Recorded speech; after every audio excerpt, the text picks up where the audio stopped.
All right. Welcome back to the cafe, guys. Great to see you guys today again. Thank you so much for joining us, guys. Today we're looking into the University of Idaho murders once again. There's some new documents I want to review, as well as some news segments that were brought to my attention. I'd like to go over with you guys as well with an open discussion, as we always do. So thank you all for joining us, guys. Make sure to hit the like button on your way in the door. Share this out. Let everybody know what we're doing over here.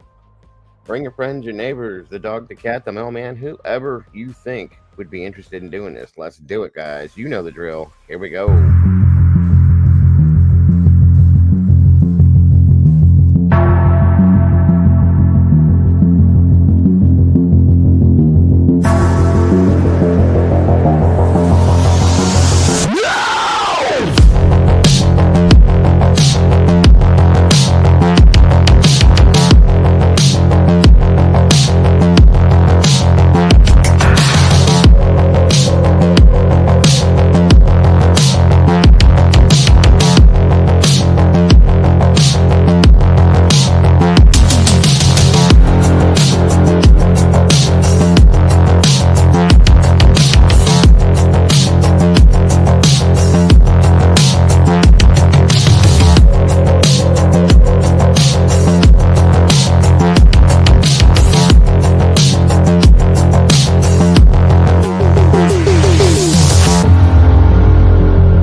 All right. Welcome back, everybody. Thank you guys for being here with us today. As I said, there were some new documents I seen I wanted to discuss with you guys quickly, and some other stuff we can discuss on this that I saw that was released via, I believe it was Court TV, Law and Crimes, blah, blah, blah, so on and so forth. Regardless, plenty to talk about. So thank you all again for joining us today. I hope you're all having a great day. Thank you guys. For those of you that joined us over at Mama Bears this morning, that was amazing. She did an amazing job, and I appreciate all the support and love over there this morning, guys. So thank you, thank you, thank you. Thank you to my blue crew for joining us. We all know I couldn't do it without them, and I'm grateful to see you all. Speaking of, looks like Stormy Jane's back in the house. Victorine, hello. Miss Jules, waving, waving, waving. Good to see you. Bulldogs Gaming's in the house. Good to see you. Excuse me. Miss SRBB, BB, Brandy B, the OG. Good to see you. Moto Man X, MX, Shabazz BZ, welcome back to you. Good to see you today. Amanda Smith, welcome to you. Suzanne Smith, great to see you. Ho named Ida's in the house. Bix Logic, welcome from over the pond. Great to see you. Raquel, well, welcome back to you. Great to see you. Mayhem and Miracles is in the house. Thank you so much for joining us today. Let me see. Doc, welcome back. Always a pleasure to see you. Thank you for being here today. Alicia J, thank you for being here today. Come on down. Let's see who else we got here. Tracy. Good to see you, Miss Tracy. Thank you for being here. Miss Sherry's in the house. Wonderful to see you. The Tomboy's here, but driving, so be careful, Tomboy. And you don't feel good. I'm sorry to hear that. I don't see Miss Tandy yet, but I'm sure we will. Suzanne Smith, I think I said it already, but hello again. Miss Paula, always a pleasure to have you here, my dear. Officials in the house. Good to see you, official. And of course, Dagburn, Johnny Gobble's dead. Floozy Mama's in the house. Great to see you, as always. Just so I can say your name. We appreciate you guys being here. Hope you're having a great one today, folks. It is beautiful outside. I was outside walking around, doing stuff in the yard. It is awesome.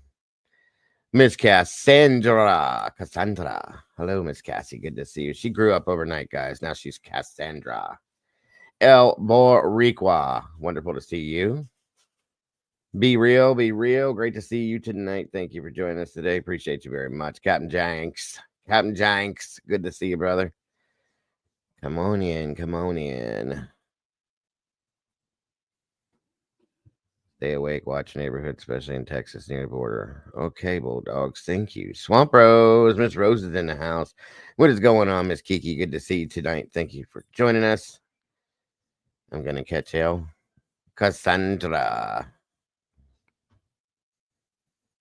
It is so great to see you, Miss Kiki. I'm going to need you to join me here one of these days soon for a discussion, Kiki.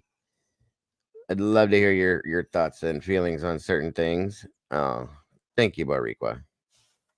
Or Kel, sorry. Looked at the name at the same time. It always works that way, Shabazz. It always works that way. It stays nice and gorgeous all day long while you're at work. As soon as you get off, it starts raining or snowing. Gotta love it. Randy Fur, my brother, we're wonderful to see you. Good evening to you, my friend. Miss Rowing is in the house as well. Great to see you. Under and over, it's in the house. Welcome back to you.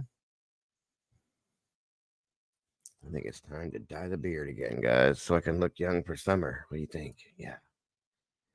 Willard, what's up, Woody Wood? Woody Wood. Willard is in the house. Detective Mowry, welcome back. Good to see you.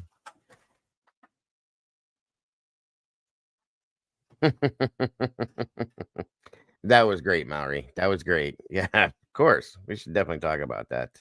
Like I said, I'm going to open it up for the open discussion. Bring you guys in here to discuss these things. Becky Strider, welcome back. Good to see you. Where are we at here? Willard. Willie.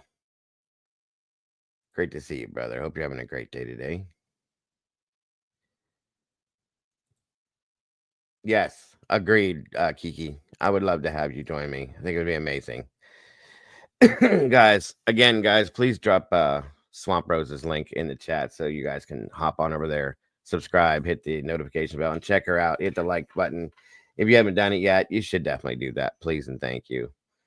We're cleaning up the arson mess in our governor's residence today. Oh, shoot. Crazy stuff, Randy. Be careful breathing that stuff in, brother. It ain't good for you.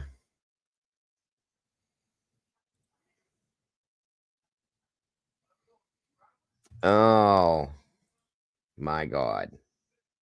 Excuse me. Got to say it right. Cassandra. It's Cassandra. Good Lord, SRB. What did you do?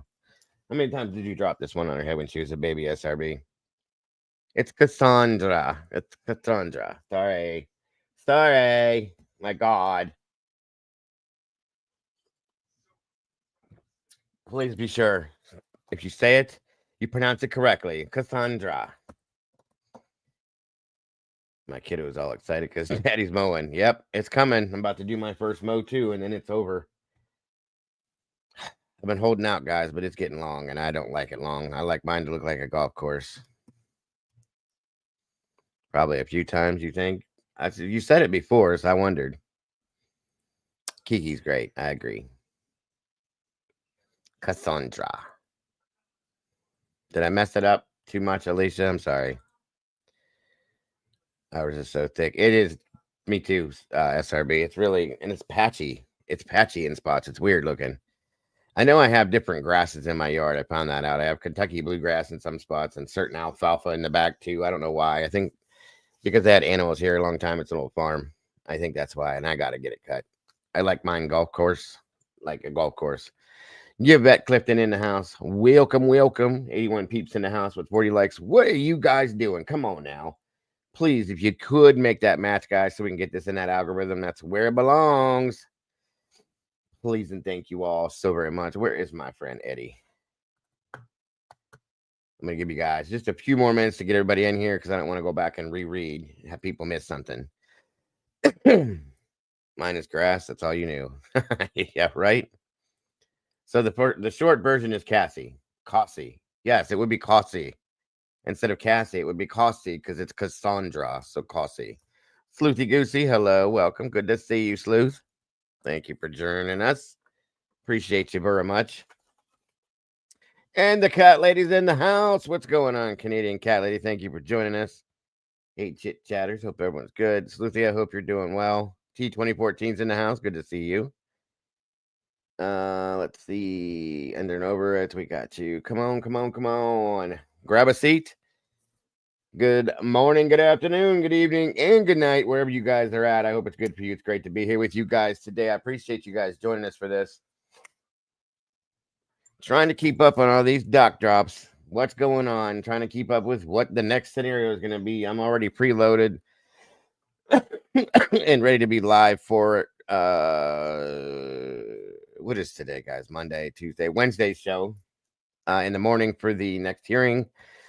JB Hogs in the house. What's happening, JB? Ray Knightley, welcome to you. SD's Crime Maze, welcome and thank you for that, my friend. Let's see here. Come on down, come on down, come on down. I'm a little wired, guys. When the weather changes, I get that spring fever. I get a little happy, excited. Plus, I've been drinking coffee all day, so I'm a little wired. Bear with me. If you think I'm talking too much, just tell me to shut up. Missy Moo, welcome back to you. Good to see you. Like I said, I'm going to load up, put the link up in here shortly. We're going to discuss some things. And as you all know, if you're not a regular, I just need you to show me your face just for a few seconds in the background so that I can be sure you're showing your face and not your waist, guys. That's all. We got 102 peeps in the house with 51 likes. Come on, y'all. Give me a break here. Pretend like you like me for a little while at least. Please and thank you. BK is right to a pair of trials in the toilet and Hitler knows it. A lot of people are saying that, Bix. I can't say you're wrong. I know one thing. They need to get some shit together and pull their heads out of some other places they shouldn't be. Something ain't right. Something ain't right. I'm really expecting another document to come from Cy Ray, by the way. That is, again, my opinion. I am doing wonderful, Cat Lady. It's wonderful to see you. It's always a highlight in my day to get to see you in here, my dear. So thank you for joining us from up north. Yes, guys, let's get them likes up. We got 100 peeps in the house and 54 likes. Just pretend. It's only a couple hours. Come on, you can do it. Donald D. Nice in the house. What's up, Donnie? Good to see you, brother.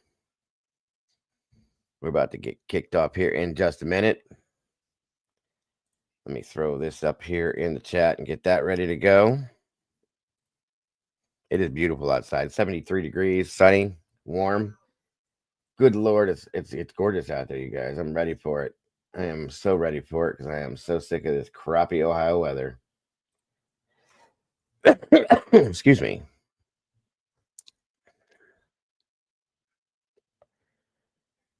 And depending on what goes on after this, I might be doing a music stream later tonight too. So for those of you interested, make sure you come on back for that and we can do a little decompression.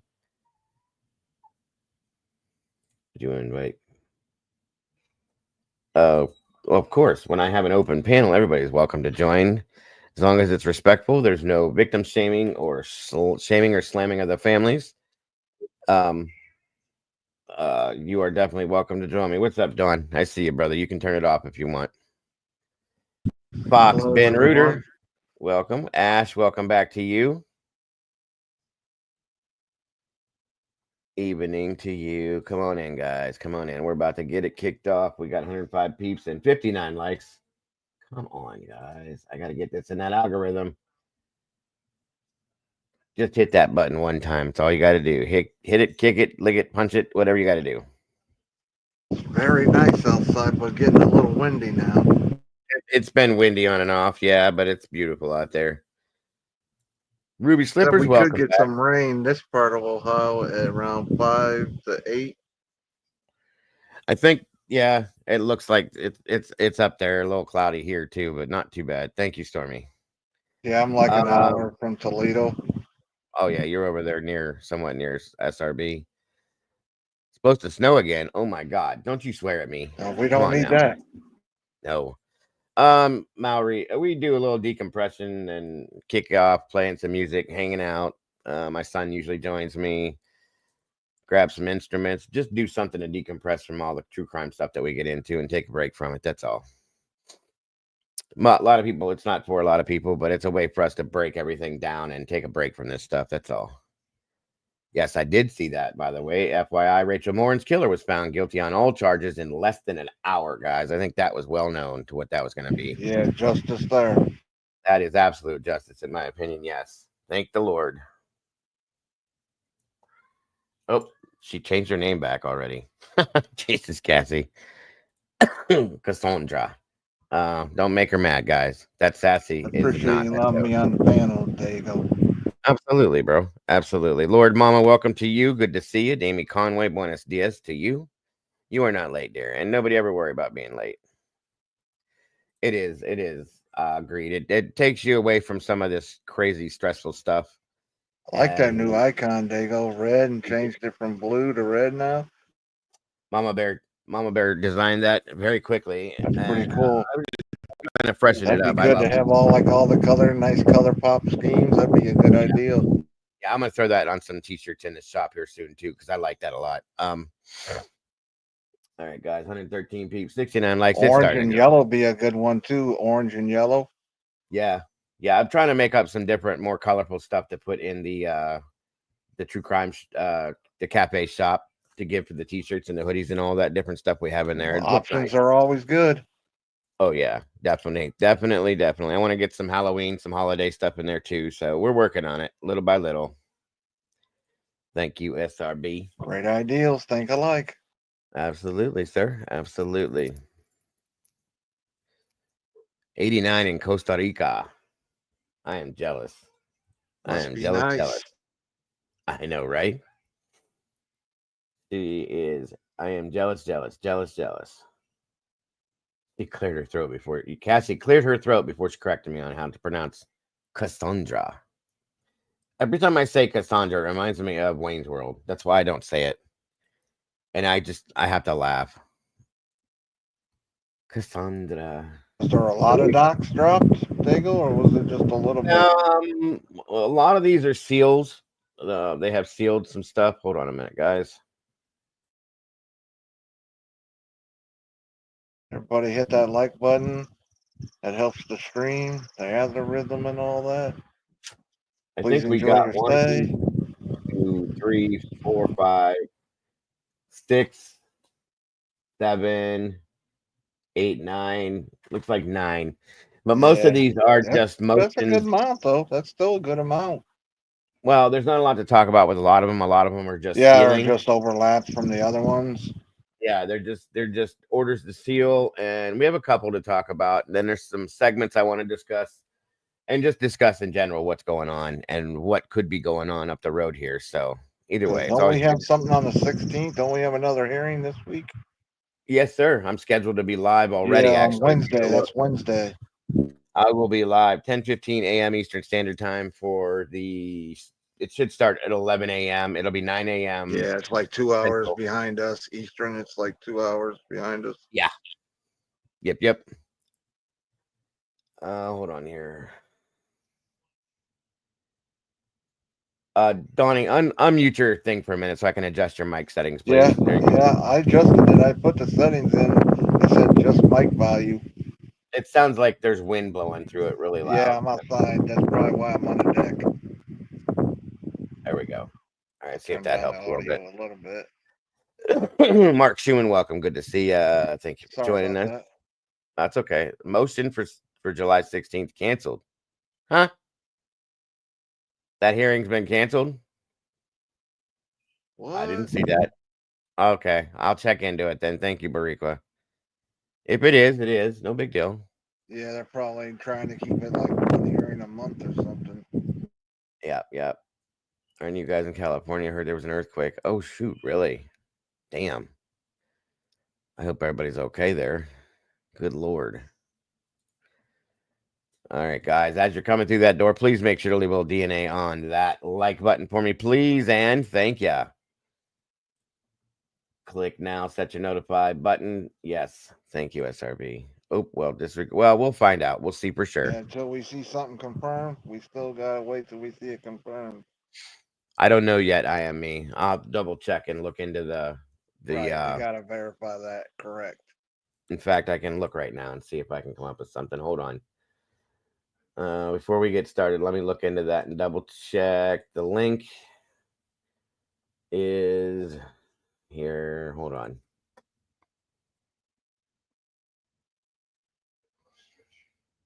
Okay, so calendar to the calendar.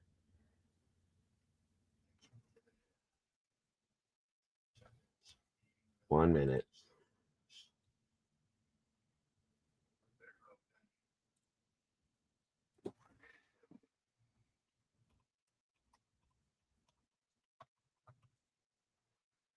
Let me see.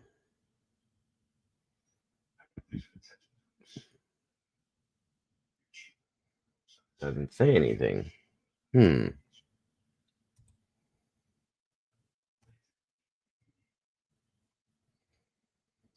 Let's see.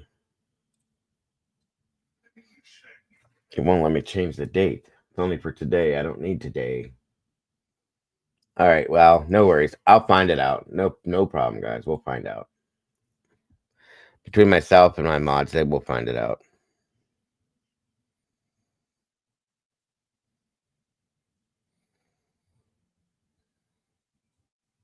Holy hell. 6.0 earthquake. That's a big one. Jesus. Welcome, Super Goat. Good to see you, IME. Yeah, there was one on the bottom end of California. Yep. If you hit the like button, do you have to exit and come back in for it? You should be able to just hit it where you're at the bottom there. All right, guys, let's see what we got here. Let me read these off. Some of these are just standard documents, and then we'll get to the other stuff here. All right. All right, so this is the defendant's forced supplemental response to discovery. As you all know, the beginning here, we've read that so many times. Submits the defendant's fourth supplemental response to discovery to include additional documents as required by Idaho Criminal Rule 16. Exhibit D, which is an index of discovery provided to the state, will be filed under seal, which we know all that stuff there, and it has been sealed. So that goes for that one. And this one is another document just sealing Exhibit D, which has been done. Again, we don't need to read all that. Give me a second here.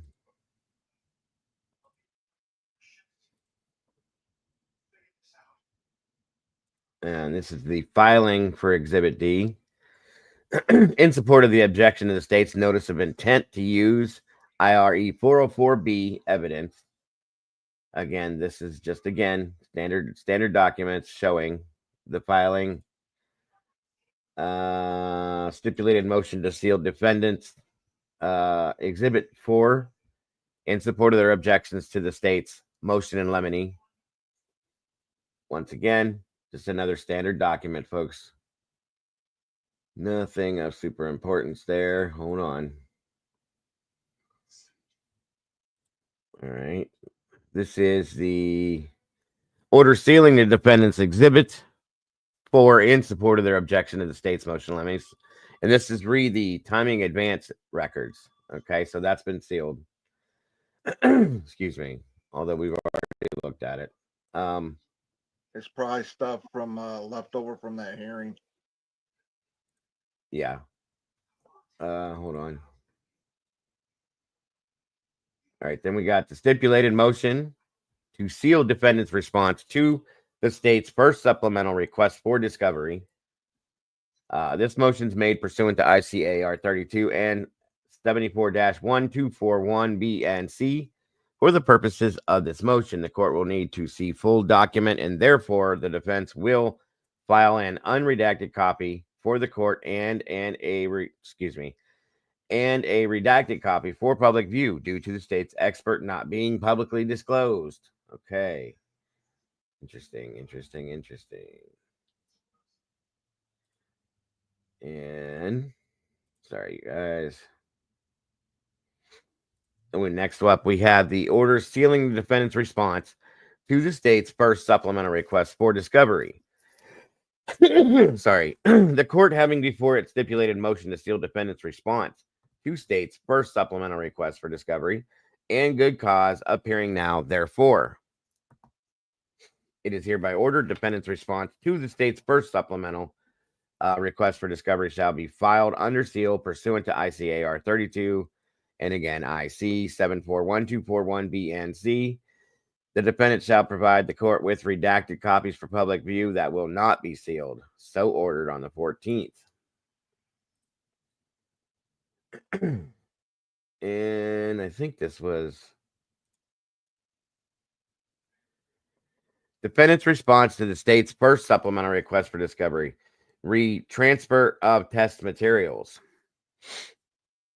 And again, Mr. Koberger first responds that he has complied with discovery requests for experts to provide as provided in the Idaho criminal rules. This specific request for additional materials related to ICR 16C came for the first time on April 2nd of 2025. Mr. Koberger responds specifically to Part 2.1 of the state's request. Upon agreement from the Latah County Prosecuting Attorney's Office, the requested test materials will be provided between doctors directly.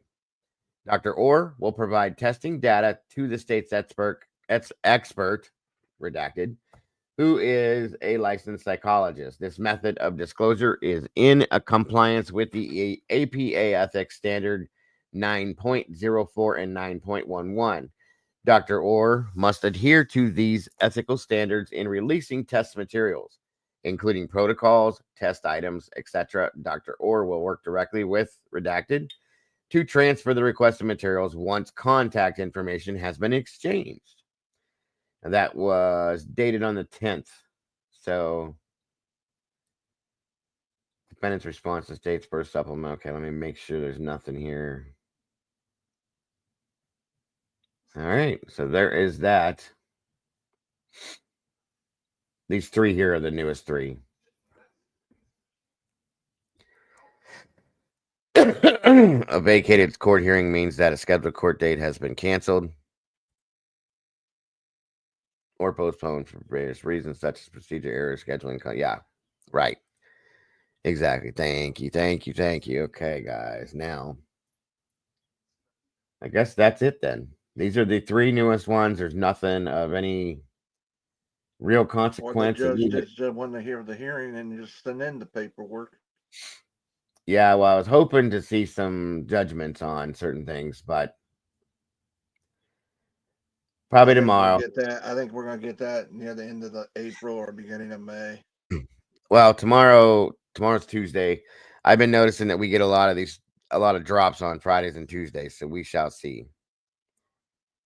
Antifa has been arrested. A lot of this stuff is from the leftovers from the hearing on the 9th. Mm-hmm. Thank you, Fox, for that. Okay. Anybody else want to join us up here, guys, for a discussion? You are welcome. Yep. Panel's open. And I'm also going to go ahead and bring something else up I wanted to review with you guys and then discuss as well. Give me a minute here. I've been following along with some of these things and some of what these people think. This is quite interesting here. Long Crime just put this out an hour ago. Yeah, they're good. They're good at putting out stories.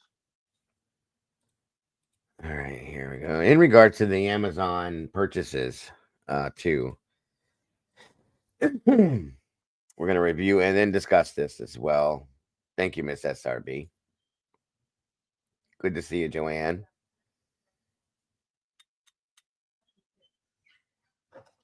Oh, good point. And Wednesday's Ash Wednesday, I think. That could be why. Yep, that could explain. Those are both. Yeah, not this week, but Sunday of the following week is Easter. No, this coming Sunday is Easter, isn't it? Yeah, this coming, yeah. The 20th or something like. Yeah, so yeah, okay. Yeah, it's on the 20th. Amen. It ain't Good Friday. Well, that could On be why Friday, the we got Good scheduling. Friday, right? A lot of stuff will be closed on Friday. That's right. That's right. Mm. Good points. Ash Wednesday was 40 days ago. Was it really? I thought Ash Wednesday was the Wednesday before Good Friday. I always mess that up. Thank you either way. We'll be here for a little while, SD, so you're welcome to come back.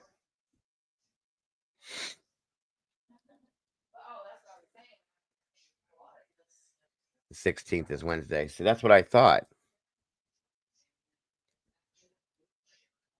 Well, you click the link that's pinned at the top of the chat, SD.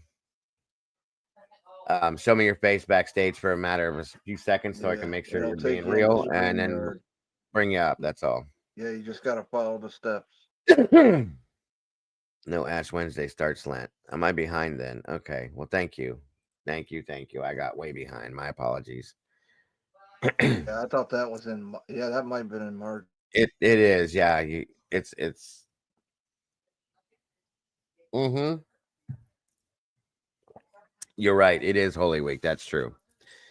Very true. I knew I was right about something. It's Good Friday this Friday, and then Easter's on Sunday. Because we just had Palm Sunday this past Sunday. So that's, yeah. Yep. Yesterday, actually. Yep. Thank you for yesterday. catching me up, Lord Mama. I'm ashamed. I'm ashamed. I am ashamed. All right. Let's check this out, guys. What's up, Christo Haney? Good to see you, my friend. Thank you guys all very much for joining us. So we're going to review and listen to some of what they're saying here through Law and Crime, and then come back and talk about this as well. Bad act to purchase things on Amazon. Brian Koberger's lawyers fighting tooth and nail to keep his Amazon records and the purchase of a K-bar knife out of his trial. How it gets in your cart and what items get in your cart really has to do with the whole model and the ecosystem of the way that Amazon works. But prosecutors say this purchase and the records for Amazon should come in. AI doesn't click on. Well, I appreciate. I'm Catholic. I was baptized Roman Catholic, Christian, whatever you want to call it. I just don't practice as much at all. So I appreciate that very much. I know I used to know all these things, and I've forgotten more than I remember. Yeah, there's Thank so you, many Lord Mama, so very much. what do they call them now? So many dominations or whatever. Angel D, welcome. Yes, very much so. Things for a user. Plus, there are arguments over some of Brian Koberger's cell phone records that lead to major tension in the courtroom. It's not an evidentiary issue in which you can lay down Mr. Ray's conspiracy theory without any evidence.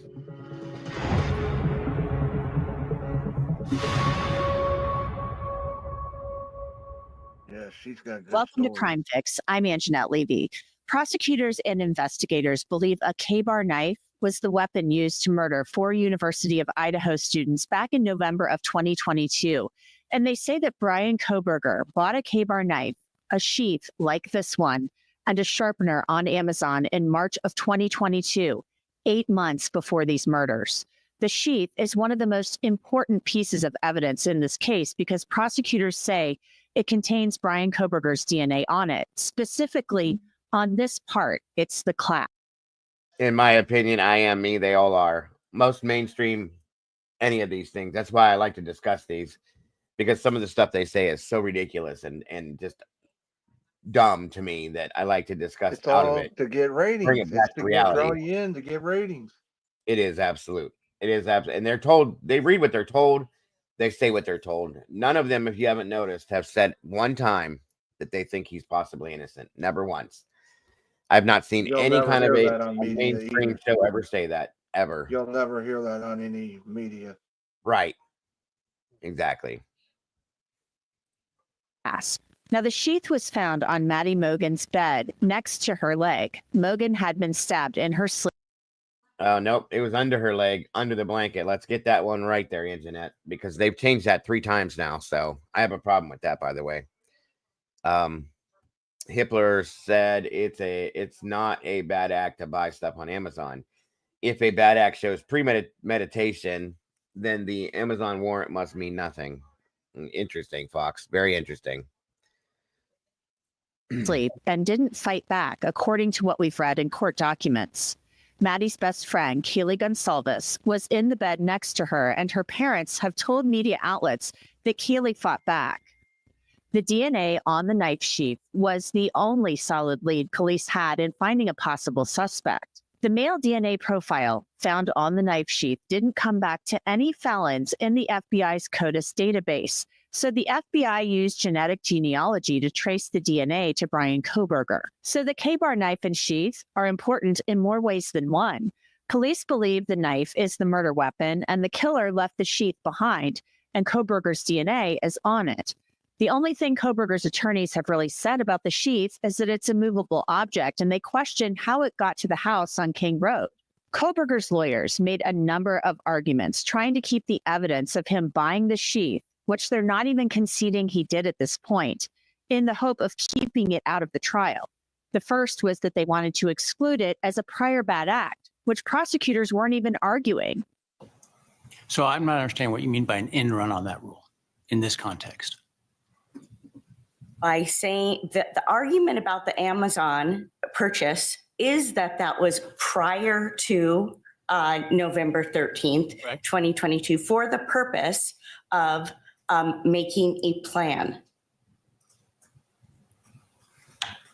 And that's the argument that the state will make about that. I think I understand what you're saying. I just think we're So I think, completely missing okay, each other's understanding of the rules of evidence. well, I still stand by my position that the state should not be able to end run that. And I'm hearing the state say that they have no intention of doing that. Well, I'll hear what they intend to do in terms, because I think that your reading of the rule puts requirements on them that doesn't exist under the rules of evidence, but I will listen to their. So the defense is concerned about the prosecution arguing that the March 2022 purchase of the K-bar knife. Yeah, it's fine. P2014, as long as you're not trying to talk nasty about other creators or drag them through the mud. We don't do that here. But you're allowed to mention it. No worries. And good evening. There's our mama bear right there. Thank you for joining us, Mama. Knife will show an intent to commit murder or a plan to do so months in advance.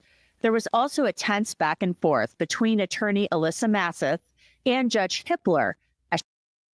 Of course they don't, Ash, because that doesn't follow the narrative that they have created. It doesn't follow within the propaganda that they put out, because it draws your attention away from their suspect, which is their narrative, Brian Kohberger, okay? And I'm not trying to talk crazy here. That's facts. That's how I see it. All right, brother, you can turn your camera off if you want to, bud. I see you.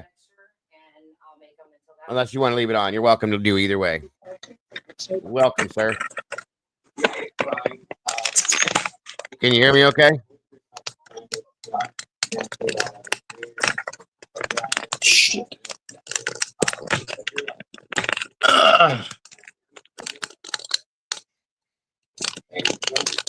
Can you hear me?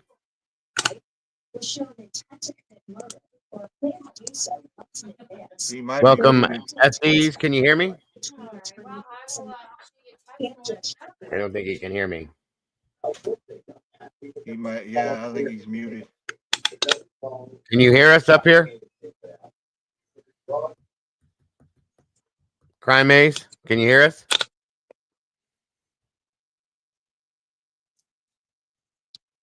Mr. SDs, can you hear us? Nope. Yep, he lost He had connection. a good video picture. He'll be back. Okay. She tried to make this argument. Nonetheless, that's my position. And another example of that is the Amazon records, where they're claiming that those are self-authenticating relating to purchases. And that also has not been noticed. It's not a bad act to purchase things on Amazon. But the state is using it, Judge, to show, using it as other things to show a plan or knowledge or intent. But that is not what 404 precludes. Can you hear me, SDs? Can you hear me?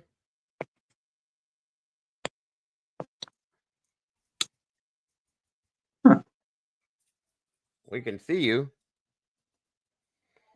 Hold on a minute.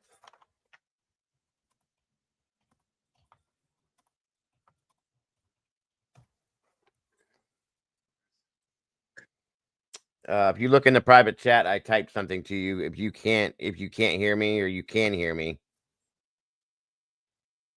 can you hear me?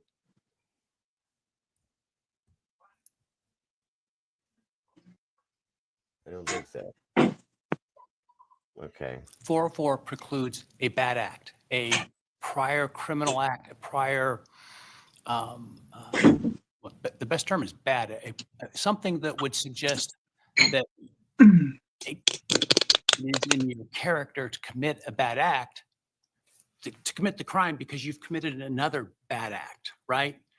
You abused your significant other on one occasion, and therefore you have a propensity to abuse a Can you hear me? significant other on a later occasion.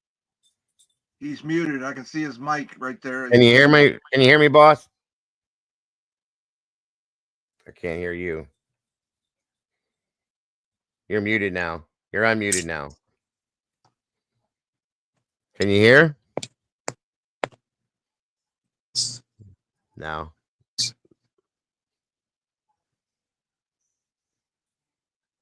Go ahead. Get yourself set up. That's 404B. Evidence that somebody has knowledge or has a plan not anchored There, to we heard him. I prior heard him bad there. act isn't covered by. I can hear you testing your mic or tapping your mic or something. Can you hear me? No. Can you hear me? I hear him moving around. I just don't think he can hear me.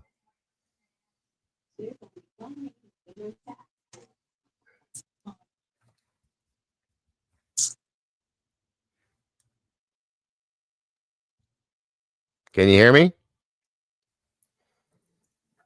No.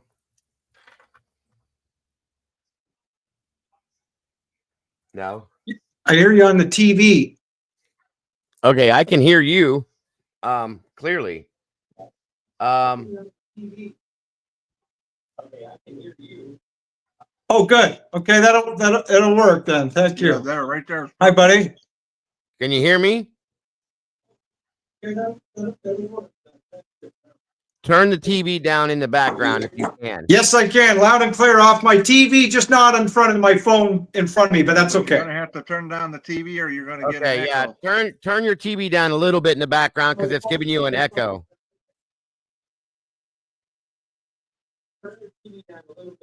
Sure. Sorry about that, guys. Okay. Is that better? Okay. Yeah. I think you're good. How about, does it sound Better? right, Don? I think so, yeah. I think there's a delay. Okay. Well, welcome. If you can hear me, welcome. It's great to have you here with us today. I appreciate you. I'm just having troubles hearing you now from my TV, man. And maybe now that you're set, try to go out and come back in, and I'll bring you back up. And this is such an important case, and I love your channel, and I thank you for inviting me. Absolutely. Thank you. Absolutely. Awesome. 1 minute, guys. Awesome.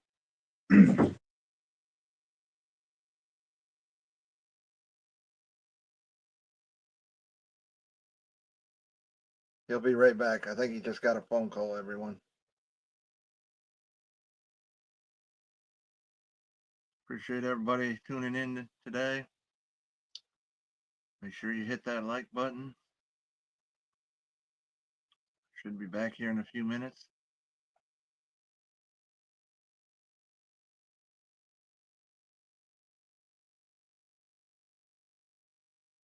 All right. You're muted.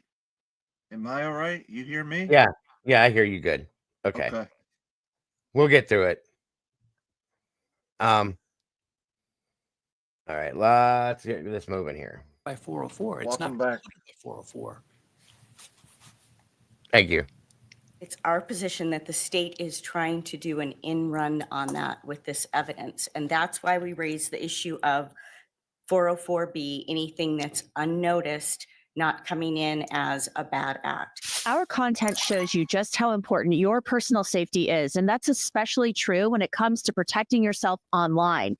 You would be absolutely fixed at incogni.com/crimefix for 60% off. And testimony, that seems to have shifted a bit from he's going to talk about bank records and debit purchases, and it's become bigger without any opinion. I don't know what his opinion about anything will be. That needs to be limited. I think he can come in and talk through the financial records and say, this shows a transaction with Mr. Koberger's credit card to purchase a Amazon gift card, and that this Amazon gift card was used to purchase a knife. if he can say all of those things. I think that his ability to talk about receiving the bank record and looking at it and saw a purchase history, I think that's fine. But to provide an opinion about what that means, that's not disclosed. Well, Your Honor, I don't want to wait to find out. I'm asking the court to. My point is I'm not in a position to exclude their testimony because they haven't shown me that they're offering something beyond what they've disclosed. So Judge Hippler said the FBI forensic accountant will testify that Brian Koberger bought an Amazon gift card with his credit card and then used that gift card to buy the knife. Why? What's the theory? Not sure. But there are other reasons why Koberger's defense is arguing to keep out the Amazon records. They're saying the click history isn't reliable and that AI can influence what a user sees and clicks on.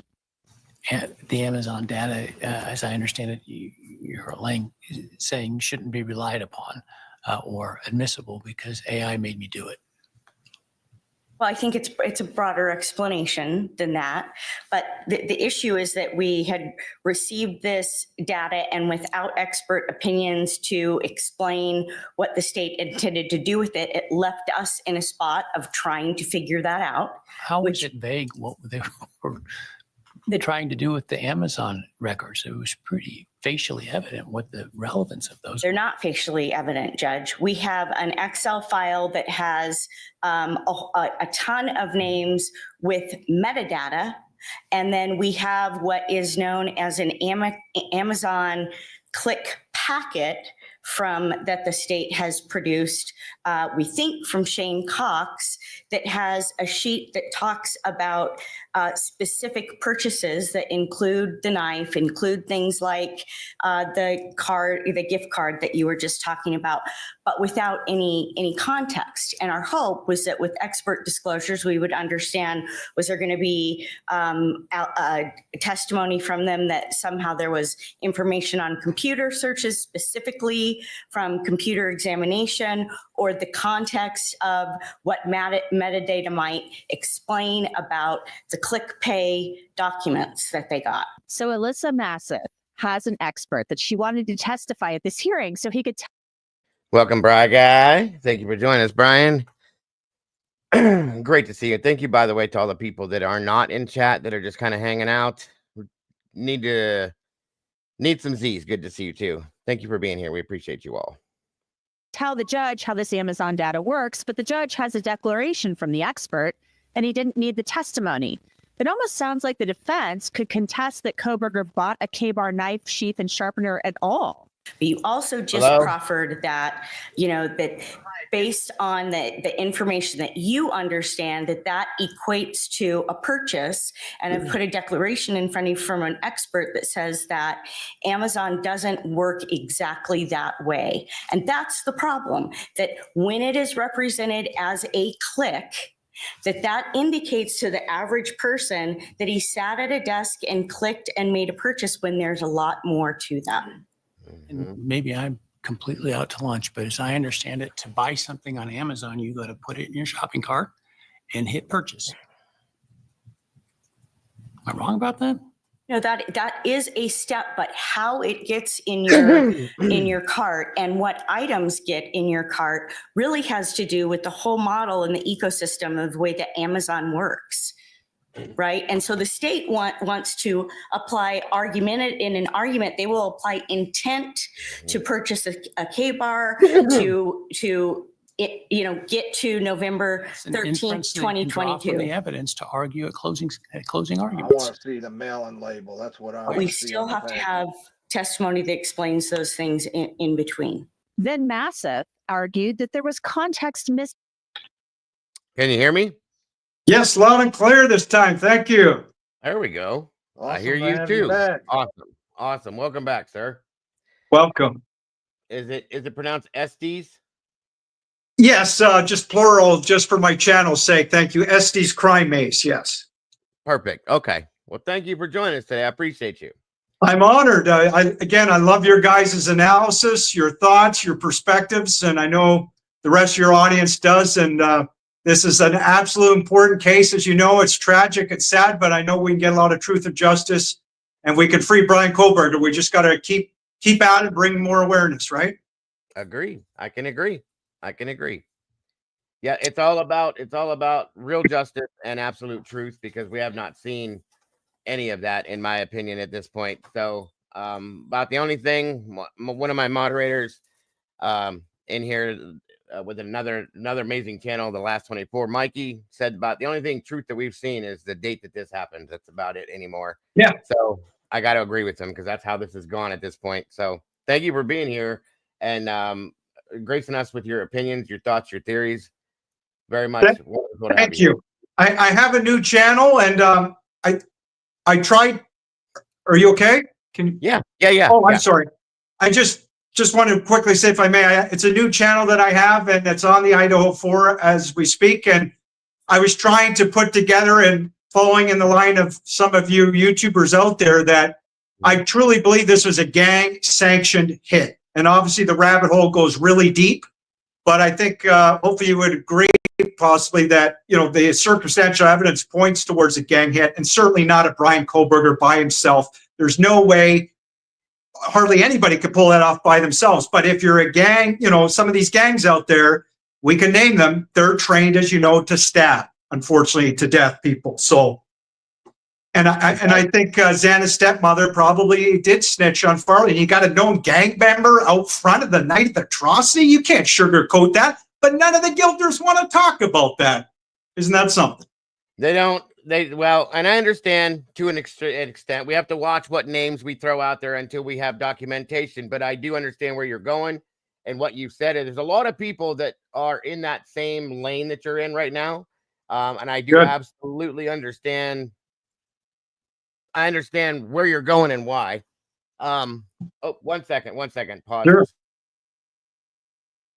I'm waiting till I want to see everything at the trial. I want to make sure that they actually got the right person. Yes. I need Absolutely. to see all evidence at the trial, everything. Totally agree. It's guys like A.R. Hayes, I really respect him, and he tried to answer my questions when I bring up the gang theory, and he doesn't deny it. He'll say it's a possibility, but I also understand that he's got to be careful what he says, and he probably will never be able to speak about truly what he knows and the connections that he does have out there, and who he may, suspect strongly that did this. But I don't know. And I can agree. I can agree with that. I also want to. That's why I said there's a lot of us that have opinions about things that you can't really say because of legal reasons, so on and so forth. If something were to be put out there in a document that is dropped in a legal document, we're going to talk about it. But until we get something like that, we absolutely can't talk about certain things, just to be safe, for your sake, for my sake, legalities and things like that, and anybody else that's involved in that. So yes, and I agree with you in a lot of aspects. With what AR and I have talked many a times, of course, and certain things. So you got to be careful what's said, and I respect that, so on and so forth. But yeah, there's some questions that I have in relation to what you stated already, that I've thought about from probably with the second week into this investigation. Because one, like you stated, it's very hard to believe that one single person could do this on their own, first off. Two, the way that it was done. I'm not gonna name names or anything or tactics, but the way it was done with a blade is something that is very, very much seen in certain aspects, certain lifestyles, I guess we could say it that way, other than by using a gun, which would have made more sense because it's quick, you're done, you move along. Right. And a knife is something that is it's a personal thing, first off, in some senses. And or rage, right? There goes rage. yeah, Donnie's right. And there's a rage behind it. It can become a passionate side thing as well with people. But we have seen as people, okay, certain types of attacks that have been done on people with knives, and there's usually something behind that. And I'm just going to put it there, and I think you guys know what I mean by that. But I have to agree with you. There's definitely a difference with that than there would have been with a gun or with a baseball bat or with something else. Okay. So yeah, but like I said, we just have to watch what we say for legal reasons, so on and so forth. But I'm in the same lane you're in, bud. Good. I've been thinking about. I was just thinking, sorry, I didn't mean to interrupt. You're okay. Okay, thanks. No, I was just thinking, I think it all goes back to those roommates too, doesn't it? Because if it's a gang sanctioned hit, if it's targeted, then yes, you would leave potentially those two roommates alive if they are connected. Otherwise, nobody's trying to. We're all trying to understand why did those two roommates? Thankfully, they were unscathed, but why? It's right. Just wild. That's probably the biggest question throughout this entire case, and that's been Essie's from the first week of the case. Why did those two not get? Why did you look at this one and walk right past her and not even look at her, not blink at her? Makes no sense. Yeah, it hasn't to anybody, nobody. So welcome, Outcast. Good to see you, brother. Thank you for joining us tonight. Donkey, good to see you as well. So no, I agree. There's definitely some questions that we've had, and unfortunately, the first half, I'll call it, of this case, they didn't want you asking questions about the roommates. They didn't want you asking questions in relation to why or that was victim shaming, which it's not. We're asking questions here. We're wanting to know answers to things that don't make sense, and that's why we've done what we've done. And it's okay to ask questions. Okay, I'm not standing here saying that I think that DM or BF did anything that went in and did this with their hands or that or anything else. It's not at all what any of us have said. No. We want to know why you waited 8 hours to dial 911, why you sat on social media for 8 hours instead of worrying about the noises and the screaming and yelling and banging and slamming that you heard. The thing would say if you heard noise and all that, you would get out of the location. Agreed. So exactly. Those are the things that we're doing, and we're questioning all of these things at this point. And that, in my opinion, is okay. Yes, these are victims of circumstance. These two roommates were victims of the crime, the circumstance of the crime. They were not attacked. They didn't survive the attack because they weren't attacked. Okay. And that's another big question that we have.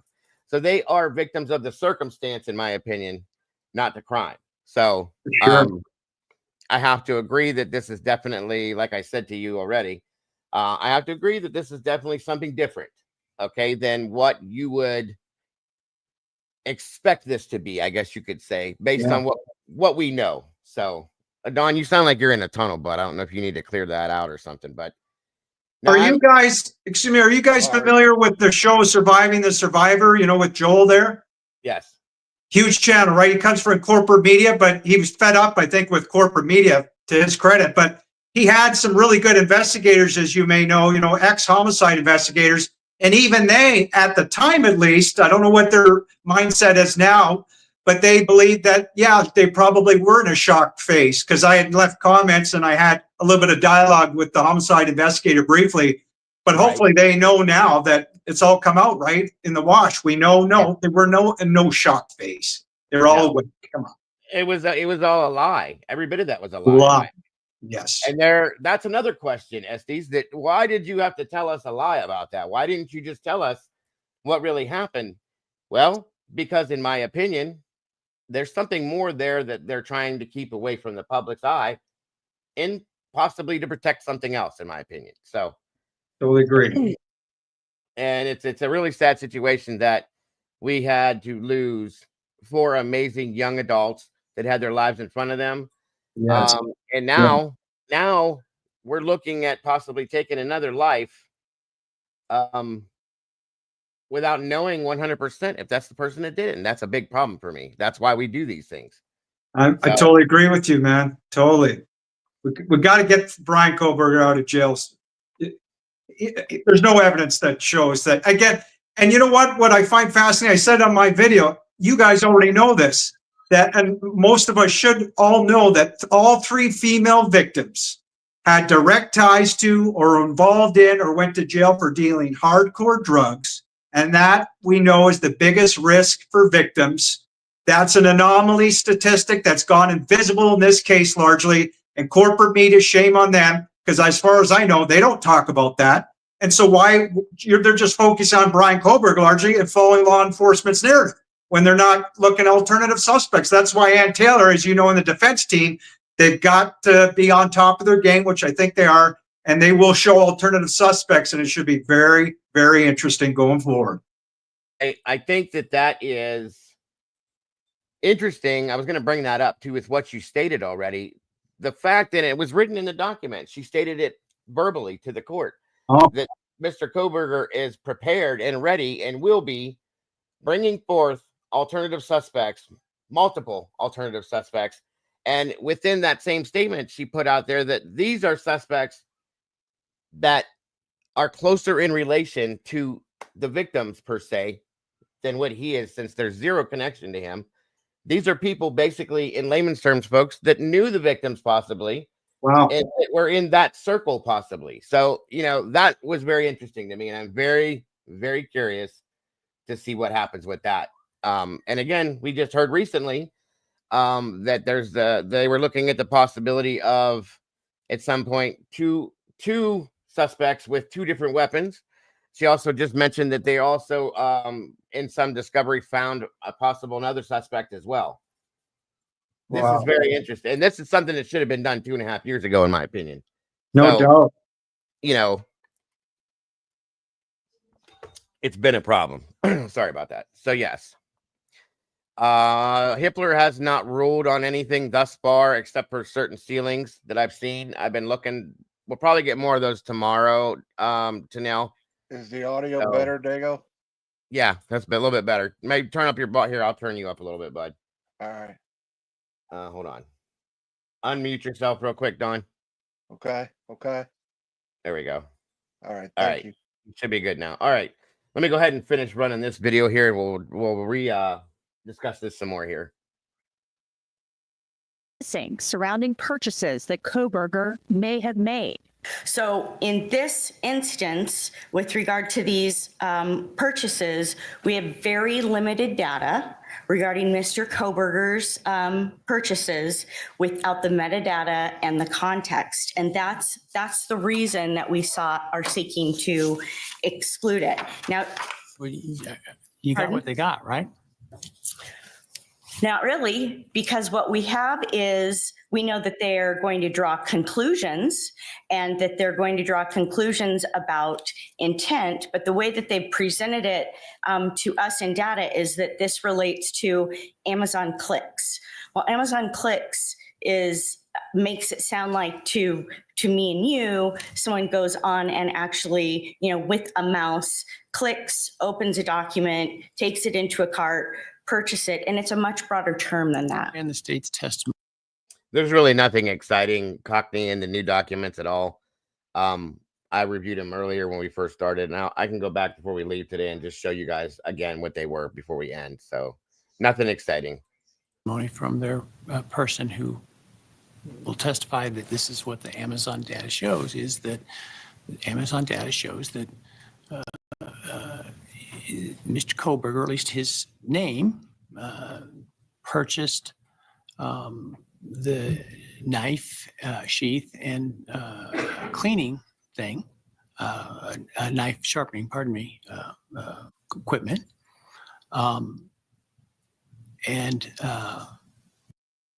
And once again, the problem I have with this as well, there has been no receipt produced proving this. A knife with a sheath and a sharpener, that sounds like a gift to me too, okay?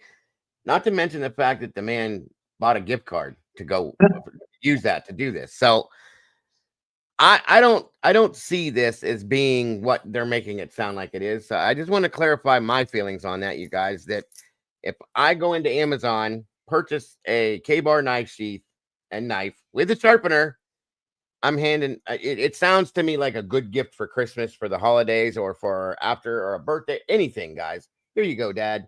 You always said you wanted one of these. This is for you, or something in that realm, in my opinion, because it just doesn't fit to me. It doesn't fit. And again, I need to see that receipt. I need to see, and again, don't forget something else, folks, that this was purchased through a family account on Amazon, a family account, which his two sisters, his mother, and his father had the ability to use as well, which is another big problem for me. So, And I would add, if I may, that, you know, as you know, we can't trust anything really that they put out. of course not, No. because at this point, what the only thing that's been truth thus far, like I said, like Mikey stated, was the day that this happened on. That's it. Yeah. Okay, guys. So clarification that the 16th hearing is canceled. Thank you, Alicia, very much. So I will cancel that live, or maybe I'll leave it up and we'll just do something else with it. We'll see. But I'll reword it. So thank you, Alicia. God bless. Appreciate that very much. So yeah, agreed. SDs, you can't. I followed the PCA. I followed what Bill Thompson said. I followed what the legal side and the law has been telling us. Trust the process. Read the PCA. We all did it. And guess what? It's garbage. It's toilet paper as far as I'm concerned. Yeah, totally. And we've been, everything that the prosecution has brought thus forward, they've come back through in certain hearings and tossed this. There was no stalking, Bill Thompson. This didn't happen. The pings were tossed. This was tossed. That was tossed. What the hell do they have on this man at this point? Nothing. They have a DNA, or they have a sheath that supposedly has his DNA on it, mind you, that was placed there based on what Ann said. And now we come to find out they didn't even send the sheath out to have it tested. They sent a swab. That is when I punched the ticket, bro. I was done at that point, because now that I know that you sent off a Q-tip, okay, and tested, that's how you found his DNA. Not to mention all the other bullshit that was thrown at us. We're supposed to trust this? I don't think so. I just can't. I can't. So agreed. It's a mess. It's a big mess. So let's move on with this. Looked as anybody who orders on Amazon does. Where's it at in delivery? And then later on that same account, after the homicides, looked at knives again. Now, I understand the defense's position and evidence and expert to be that, well, that's a shared account and anybody could have done that on that shared account. Now, as far as that's concerned, if anybody has ever purchased anything from Amazon, I do. I have for years. I'm a toy collector. I collect action figures. Okay. I create action figures. I make them. I modify them. I buy them on Amazon. I haven't in a long time, but I did. And I'm telling you right now, anytime I go to Amazon, if I open up Amazon, before I even click the search bar, the first thing that shows up within that block space is multiple different versions of action figures and the toys that I collect and the things that relate to that automatically. That's what shows up. So if anything has been purchased on Amazon, guys, I can't remember exactly what they call it, but they show you I think it's interest advertising is what they call that, I think, because they will go back repeatedly and show you things that have been looked at, purchased, whatever it is, one time. It takes one time. That's it. So they're stating that he went and looked for another one. I don't believe that either. No. There's a lot of issues with this stuff. There's a lot of what do you call it? Not critical, but there's little bits and pieces of information that needs to be corrected. Okay. That they're using, of course they're going to build the propaganda in their narrative against this man and the story. Any little thing they can find to ensure that the jury believes in what they're saying is what they're going to do. That's their job. So welcome, Walt. Good to see you. I'm just saying that's how that works, guys. Welcome, Tara. Good to see you. I have 5 Freddy figure collect. Oh, I'll give you my address. You can send that right over, Tara. But anyway, guys, again, did we hit the algorithm, Vix? Thank you very much, guys. Appreciate you guys. All right, onward. I'll shut up for a minute here so we can get through this. I don't know that that's a matter of exclusion, though. Isn't that a matter of just impeachment and cross-examination and your own experts? If the court doesn't exclude it, then that would be the remedy and the approach that we would Would it ever take. be the remedy of exclusion? Judge, if you There we go. Miss Potts is in the house. God bless you, Annie. I'm so glad you're here. The link is in the chat, pinned to the chat, Annie, if you want to join us. I always love having you here. But she says, I think he was going to give his dad a gift card for Father's Day. Bought him the knife sheath and sharpener set as a gift instead. June is Father's Day month, right? When he bought the knife. Thank you so much, Annie. Those were my exact thoughts. Okay. And that's what I said the other day. That's exactly what I feel that this possibly was. If he bought this thing, that makes perfect sense to me. Okay. And I'm just going to leave it at that for right now until we get through this. And I would love, you're welcome to join us. Okay. No worries, Annie. I'm glad you're here. That way you can explain things if they ever need to be. Excuse me, can we talk about the cover-up later on? Oh, we're going to. Thank you. I got some things to say. Thank you. Yeah, absolutely. don't exclude it, then that would be the alternative, I guess. What basis would I have to exclude it? I started with that we did not have expert opinions at the time when we had to file a motion in limine regarding this data. And it's misleading that the way that you just portray it, that because there is a purchase in a household account, that is automatically attributable to him, and that there's somehow a purchase in a intent. household account. It's attributable under his particular name in the account, as I understand it. Now, could somebody else in the family get to it? I don't know. I suppose your expert will tell us that. But I'm not sure how that is excluded, and I'm not sure how that's expert testimony. I understand you have an expert to say, well, you know, all these other factors come into play and all these other things could have happened, and okay, you can put that on, but I'm not sure why that excludes the state's evidence. Well, it would be extremely misleading given the declaration that we've put before the court about everything that goes into the way that Amazon You're functions. asking me to be the fact finder again. So the state has said that Brian Koberger went on Amazon again after the homicides and searched for K-bar knives and sheaths. Prosecutors will argue he was looking for a replacement. Judge, this is pretty simple. Welcome, Scott. Shane Cox and Mike Douglas, since he gets brought up, they're fact witnesses. They're not going to have opinions. They review records. They're going to testify to what those records show. Shane Cox's testimony is laid out in the supplemental amended disclosure. This is exactly what he's going to testify to. And what he's going to say, he's very careful in what he says that he's going to say. That's what we're anticipating. There is no grounds to exclude his testimony. We applied for and we were granted a search warrant for Brian Koberger's Amazon.com user activity. The search warrant was narrow in scope to items related to the homicide and evidence related to the seizing of knives. In this case, it was knives and knife accessories. It directed law enforcement to see certain items: his customer click activity pertaining to knives and accessories, his payment methods used, details of items in cart, including all items added to the cart or removed from the cart or wish listed or in a shopping basket, all suggestions made to the account, all records regarding reviews by other Amazon users, advertising data, devices used to connect to the account, and all accounts linked to the account. The state requested the data between limited time periods, March 20th to March 30th, and November 1st to December 6th. Those were the relevant time periods. And in response, we got responsive data, and that's what we plan on presenting to the jury. Amazon's use of AI is not a basis to exclude, and it's completely irrelevant. AI doesn't click on things for a user. There are no legal grounds to exclude this. In the end, Judge Hippler said the jury could hear the Amazon evidence and decide what it means. So this was a big loss for the defense, but they had to expect that the Amazon evidence would come in. Then the arguments turned to the cell phone location evidence, and things got tense, and that might be a I say hi to you every time I see you, Leslie. I just now saw you, dear. Every time I see you, I'm always excited to have you here. Never get mad at you. Have no reason to by any means. I hope Billy's doing okay.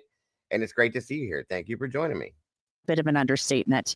Brian Koberger's cell phone records and his phone location the night of the murders has been part of this case from the beginning. Prosecutors say Koberger turned off his phone before traveling to Moscow that night, while his lawyers say the phone went off the network at 2:54 a.m. Koberger's lawyers believe there are 7 minutes of time involving the phone that will help his case. When the phone's moving, when Brian's phone's moving the last 7 minutes before it goes off the network. And another problem I have with this as well, if they keep saying he turned his phone off, but if they didn't have that information, how do they know that? Great point. You know, it's according to Ashley, according to her, they didn't have that timing advance data. And that, in my opinion, would be something you'd have to know that. Yeah. They didn't have it. So I might be wrong. Don't quote me. I could be wrong, but I think that would be kind of important. So just saying, this is You could be right. You could be right. I'm just saying. I mean, they swear up and down they didn't have that information, which I don't believe. But if that's the case, then how do you know he turned his phone off? If he did, just saying. So it's all part of the convenient narrative. We'll talk more about that later too. Agreed. And you look at the locations of where the phone was, it places the phone in a place at 2:54.45 in the morning. And for Agent Balance to ignore that, there's a cascading impact on other bits of testimony that will come in. So it's imperative. That's just impeachment. Well, it's actually exculpatory to Mr. Koberger, so it's worse than that. Cell phone records are going to be a huge part of this case, no doubt. And Ann Taylor is really upset about the testimony the state will offer from FBI Special Agent Nick Balance. There are a few things going on here, including the 7 minutes I just mentioned. Then there's testimony Balance is expected to offer, where he will claim Brian Koberger's phone was near. And that's my thought. And agreed, Twiz, that they only know that the phone was off due to inactivity. Again, I said this 2.5 years ago. How do you know he turned it off? How do you know it didn't die? How do you know that? I'm just, you know what I mean? That's what I've always said with this. But okay, we'll go with that anyway. Again, thanks for joining us, Twiz. Appreciate you, brother. Near the King Road house 23 times from July to November 6th of 2022. Ann Taylor says she hasn't received information about how Balance reached his conclusions, so she doesn't believe that he should be allowed to testify about those findings. Well, I'm on notice of things that the records don't support. I'm on notice of a PowerPoint that doesn't have any analysis or opinion in it. So those are the things that I'm on notice for with regard to Agent Balance testifying. So it asks the court to not allow him to testify beyond the December 18th very limited disclosure. Now, this is where things got really heated, and it has to do with what kind of cell phone records the defense wants to see for Brian Koberger. They're called timing advance records, and they can help pinpoint. To an extent, Vix, she did. I wish she would have been able to talk to question him in front of the jury, but I guess we got to take what we can get with this because we don't get very much. A phone's location. The defense's cell phone expert, Cy Ray, filed a declaration basically accusing the FBI of having these records and not sharing them with the defense. The prosecution doesn't want the defense bringing up these records at trial because they claim in 2022 AT&T only kept these records for 7 days, and they say they simply don't have the records for Brian Koberger for the night of the murders. And in 2022, the days that we're concerned about are 7 days. The event that we wanted records for was obviously November 13th. So in 2022, we had 7 days from November 13th to get AT&T timing advance records for anyone's phone. We did do search warrants for other people's phones. We did a tower dump, and we did a search warrant for 3 individuals. Those were all done on November 16th within that 7-day period. So the state did receive some timing advance records. However, by the time that Mr. Koberger was identified in December 19th, and by the time we applied for a search warrant for his AT&T records, We were outside of that 7-day window. So there were no timing advance records to be received, and we did not receive any. But the defense suggested the FBI has some backdoor way to get these records. And they do. And the 7 days, the 7 days is bullshit. Guys, listen. With everything put to the side right now, okay? Everything else, 7 days, 7 weeks, 7 months, 7 years. I don't care what you tell me. The FBI is the FBI. The FBI will get whatever they want to get, however they need to get it, in which direction. It doesn't matter what it is, okay? Right. They will do what they got to do to get what they need when they want to. We all know that, okay? They get what they want in any way, shape, or form. So that is the joke to me. And it's pretty sad to me that that is the only thing when that was addressed that Hitler could go to. That's all he did. That's all he went back to. Exactly. Right? It's all bullshit. It's all bullshit. I'm sorry. And I, you know what? That's true. Hurwitz knows this too. I kind of have to agree with that. So just saying. Judge Hippler wasn't buying it. The 7 days is on paper. Sometimes they go back further than other days. What's the evidence of that, counsel? The evidence has been in the practice that I've learned from people that I've worked You're giving with. me that testimony now? I'm not giving you testimony. I'm answering the court's question. Okay. But you've made some serious accusations against the state of hiding evidence. And yet you've provided no factual basis, zero, that that evidence existed for them to be able to obtain it in December. Your Honor, in April, Okay. They may not have shown physical evidence, you guys, but they have the ability, and he's going to show that. Okay. He's going to show that Boyd Jackson, I think his name was, or whoever else, there were ways to do this. They did what they had to do. Now, maybe Ashley didn't have it in her hands, but I guarantee you the FBI did. That's all I'm saying. Yeah. it was probably by the July date that I got it, of 2024. I got records from 2022. In some other time in 2024, I think it was May, I got 3,800 people's timing advance Because they were records. asked within 7 days of the date that they sought it. It was the tower dump from the night of the murder asked within the 7 days. I understand that. Okay. So where is the evidence that Mr. Koberger's timing advance records from AT&T were available to anybody Yes, Brian, Twiz is here. in December without a prior request that they save those? Well, I don't know if they made a prior request that they save those. Well, they wouldn't because they didn't know who he was. You're correct. They didn't know who he was until I think about December 19th. Correct. Their warrant for his full scope of records, the second AT&T warrant, asked for all of the records. I haven't seen any of them. That's, even if they were just the 7 days back, I haven't seen any of What them. you're talking about now is a discovery issue of those 7 days that don't sound like they're particularly relevant to the murder. So Judge Hippler said what Ann Taylor was talking about is a discovery issue, and she goes on to lay out how she's requested these records in the past. It's not an evidentiary issue in which you can lay down Mr. Ray's conspiracy theory without any evidence at trial. Your Honor, we have litigated this issue quite extensively throughout the course of the case. The timing advance records, once I understood how timing advance works, became very important. We've heard different things now than I've heard at different times in the past about this, particularly about the 7 days. That's newer information to me now. But the carrier request forms tell me I should at least have that. I want the court to know that we have had motions to compel on this very issue.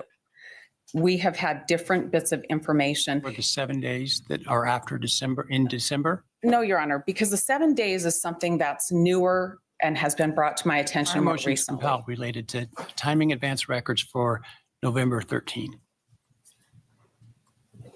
Our discovery requests were for all of Mr. Koberger's timing advance records.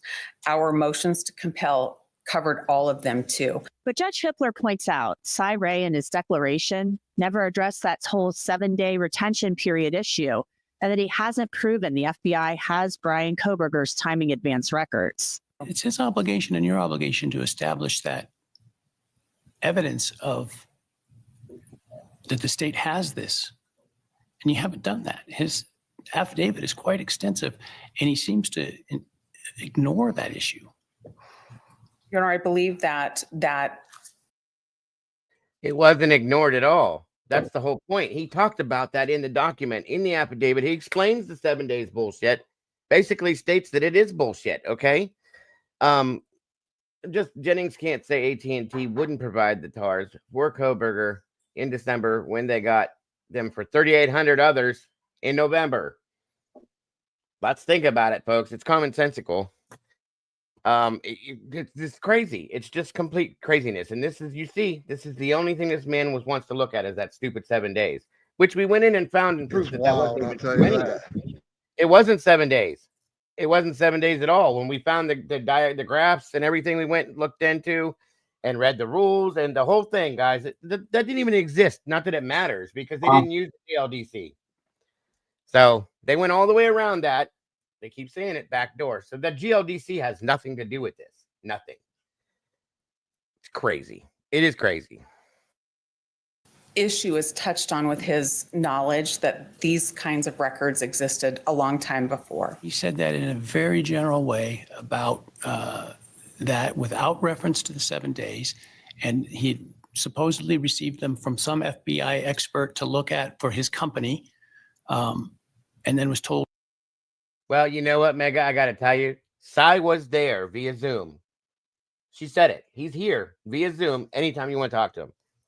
He didn't allow for that. I wonder why. He ain't ruled on Cy yet either. Right. Yeah. So we'll see. We'll see. But he could have spoken, Is explained my it all right audio there. better now, Dago? Yeah, you sound good, bud. You sound good. I went and got my mic and my little plug-in. All right. Sounds good. The GLDC didn't start giving the state anything till 2023. How did she obtain anyone's TARs in 22? Thank you. Because the FBI does what they want, when they want, however they need to do it. End of story. Exactly. Not to use them. So I don't know. Maybe the FBI got them in a way that they weren't supposed to at that time, for all I know. That's right. So they Gee, did it. guys, you don't think that's possible, do you? Because they didn't do that when they used an unsanctioned database to go in and come on now. Okay. I We would know how think a this company happens. like I would think a company like the FBI and the AT&T would be keeping records longer than 7 days. They do. They Exactly. anything they want as long, just like Snapchat, guys. Well, you can't get Snapchats now because it's now gone. You can go find anything you need to find if you're the right person, is all I'm saying. You can find anything deleted unless it's been like bleached or something. Then it's hard to find it. But if it's just deleted, you can still recover it. Agreed. And it's again the FBI. They can do whatever they want, whenever they want, however they need to. Yeah. AT&T didn't even do timing data at all until recently. Very good point, Quiz. Hitler knows all this, right? What's that, bud? Sorry, Hitler knows all this, I'm sure, right? I mean, I would think. I swear to you, as a judge, he should. It seems like he's almost like he's playing dumb, and you should know these things. But if he really doesn't get it, then he doesn't get it. You're about to find out the hard way, because again, it's been stated how many different times. They didn't even have this option. I'm So how shocked did they they know ain't that trying to stuff get him before? off a request for a new judge. Yeah, I think that might be coming too before trial. I think we're stuck with this guy indefinitely, you guys. That's my opinion, Don. But we'll see. We'll see. The state had indicated and that provided AT&T's sworn testimony that they only keep them for 7 days. And yet he makes the accusations that he did in his affidavit without addressing that 7-day issue at all. And so I guess my point is if you want to cross-examine the witnesses about why didn't they rely on the AT&T timing information, you've got to show some factual foundation. Okay.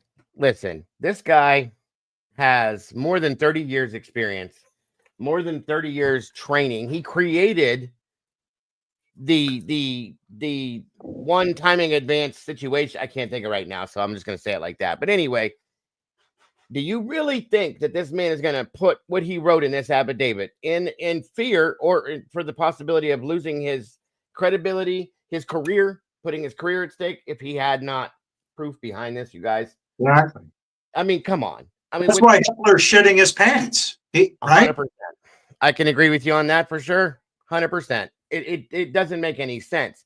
The man, the words he used are very, very strong.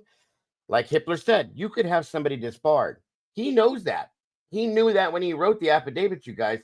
That tells me everything I need to know because the man has proof. He wouldn't have wrote it. You're not going to put that kind of a career on the line with everything he's done. Come on, let's be realistic here. And Hitler has to know that too. He knows. Okay, he really does. Ray knows it's somewhere. It's somewhere. Oh, I'm sure he has the ability to prove it too. That was available to them. By the time Mr. Koberger was on their radar as it relates to November 13.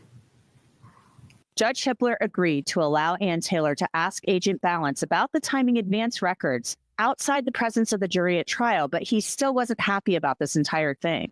I'm not upset, but I just for Mr. Ray's information, because he wasn't here the first day I started this trial with you folks. I said, I don't want theatrics. I don't want accusations that aren't supported with evidence about supposed bad conduct of the parties. You're all professionals. I respect you all. And the accusations he made in there are very concerning. The kinds of accusations, if true, that would get people disbarred.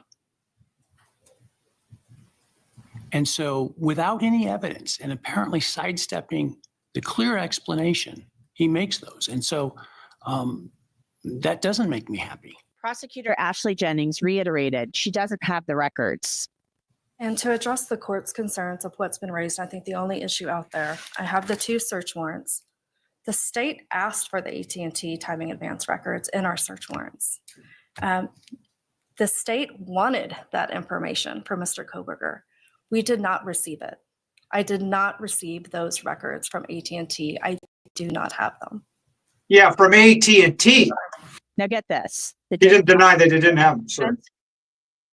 You're good. You're good. What'd you say Well, now? she didn't deny that they didn't have them just from AT&T, of course, right? Right. Yep. And I do believe, like I said, it was stated clearly that they used another situation or another person to go ahead and get what they needed to get, just like they did when they sent off the swab that they sent off. That, they had to do what they had to do, and they always do. They have shortcuts. They have back doors. They do what they do to get what they need. They've always been that way. Why change it now? Okay. Mm-hmm. So it is what it is, guys. And we all know nobody's stupid out here. We know the FBI has the abilities they do. And they didn't, the GLDC has nothing to do with this. That's the biggest problem, that they keep going back to that. This has nothing to do with this, Hippler. The GLDC doesn't have anything to do with this at all. They went and used another form or method to do this. That's all there is to it. He's not accepting that for whatever reason, because they didn't show the physical proof of it. Well, okay. I'm sure that's coming next, because at that point, that's the only thing missing here. And again, I do not believe that Cy would put his career, his reputation, or any of that on the line to make a statement like this without having some way to prove that. And I'm expecting to see that hopefully soon. And then I'm curious to see how Hippler reacts to that at that point then. Because then they have to readdress. I'm sure Hippler is pissed off too, right? Because at Cy Ray, because Cy Ray was always for the prosecution until now, because he probably sees all the corruption, I'm sure. Yes. He knows Brian Koberger's an innocent man, and he's for the defense. Well, that's too damn bad, Hippler. Agreed. AB is not happy with this judge and his comments. I can agree. Filed an exhibit to support their objection to the state's motion regarding this whole timing advance record issue. But the judge sealed it, so we don't know what it says. So this may not be the last we've heard about this whole timing advance record issue. That's it for this episode of Crime Fix. I'm Anjanette Levy. Thanks so much for being with me. I'll see you back here next time.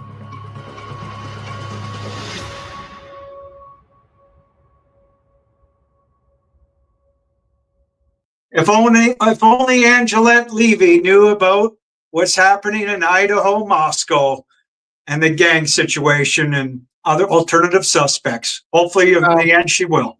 If they read more than what was handed to them on a script, you know, and said you can say what you Right. actually think or feel, maybe it would be different. Who knows? Yeah. All right. All right, so there's that, you guys. So we all know Yeah, what the scenario is I with that. I had switched tablets. Okay, you're good. You're good. You're good. So what? There's also been something put out about body cam footage, new body cam. Certain body cam footage. I haven't found this yet, but somebody sent me an email asking me about it and said that they heard it. So I'm gonna go looking for this.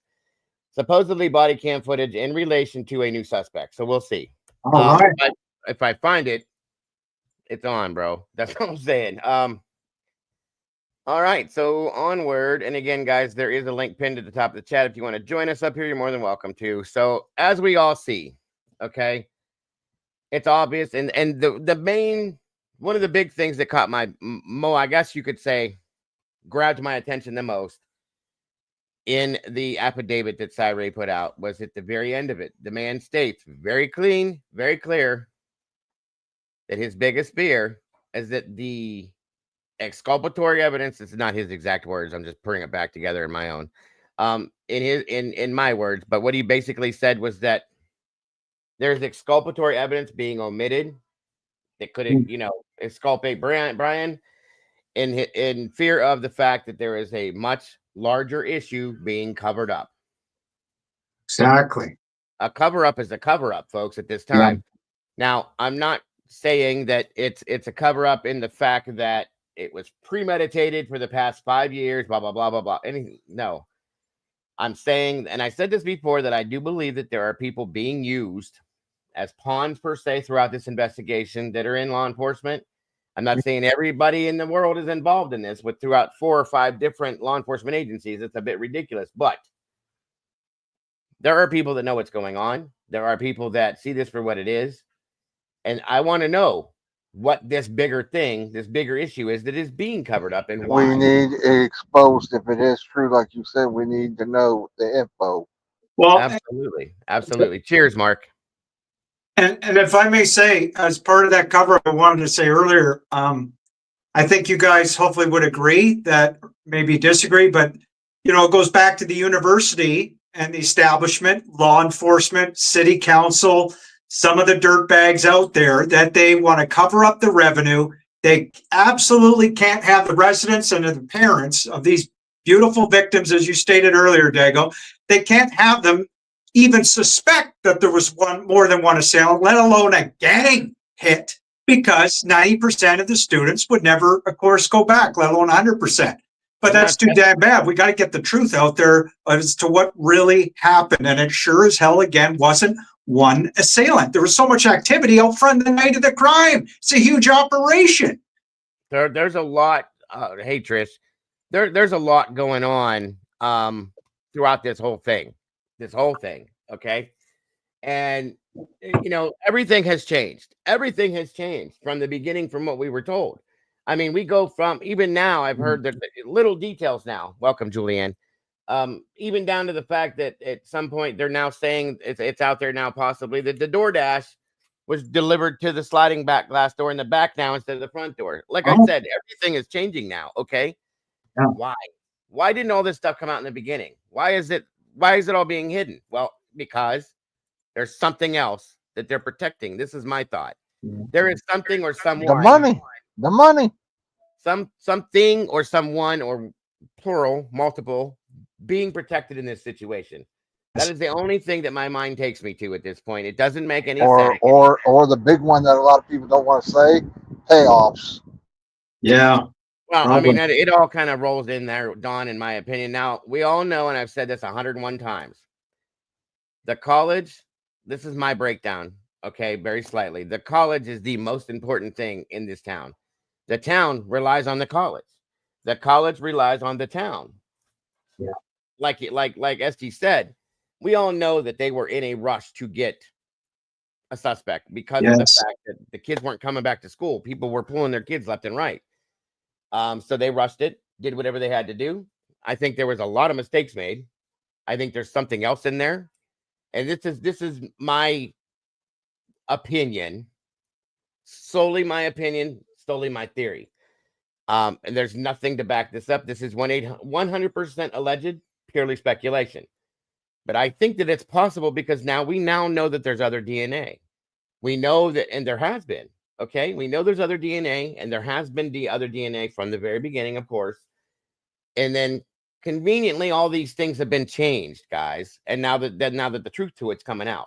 So why? I wonder if they found something within the DNA that told them, oh, this is somebody, because again, go back to what Ann said about Mr. Koberger. And I'm sorry for anybody that's new to me.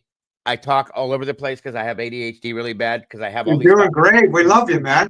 I have all these thoughts going at one time and I got to get it out or I'll forget it. But anyway, thank you. I Yeah, appreciate he's in that, brother. overdrive. He's in overdrive.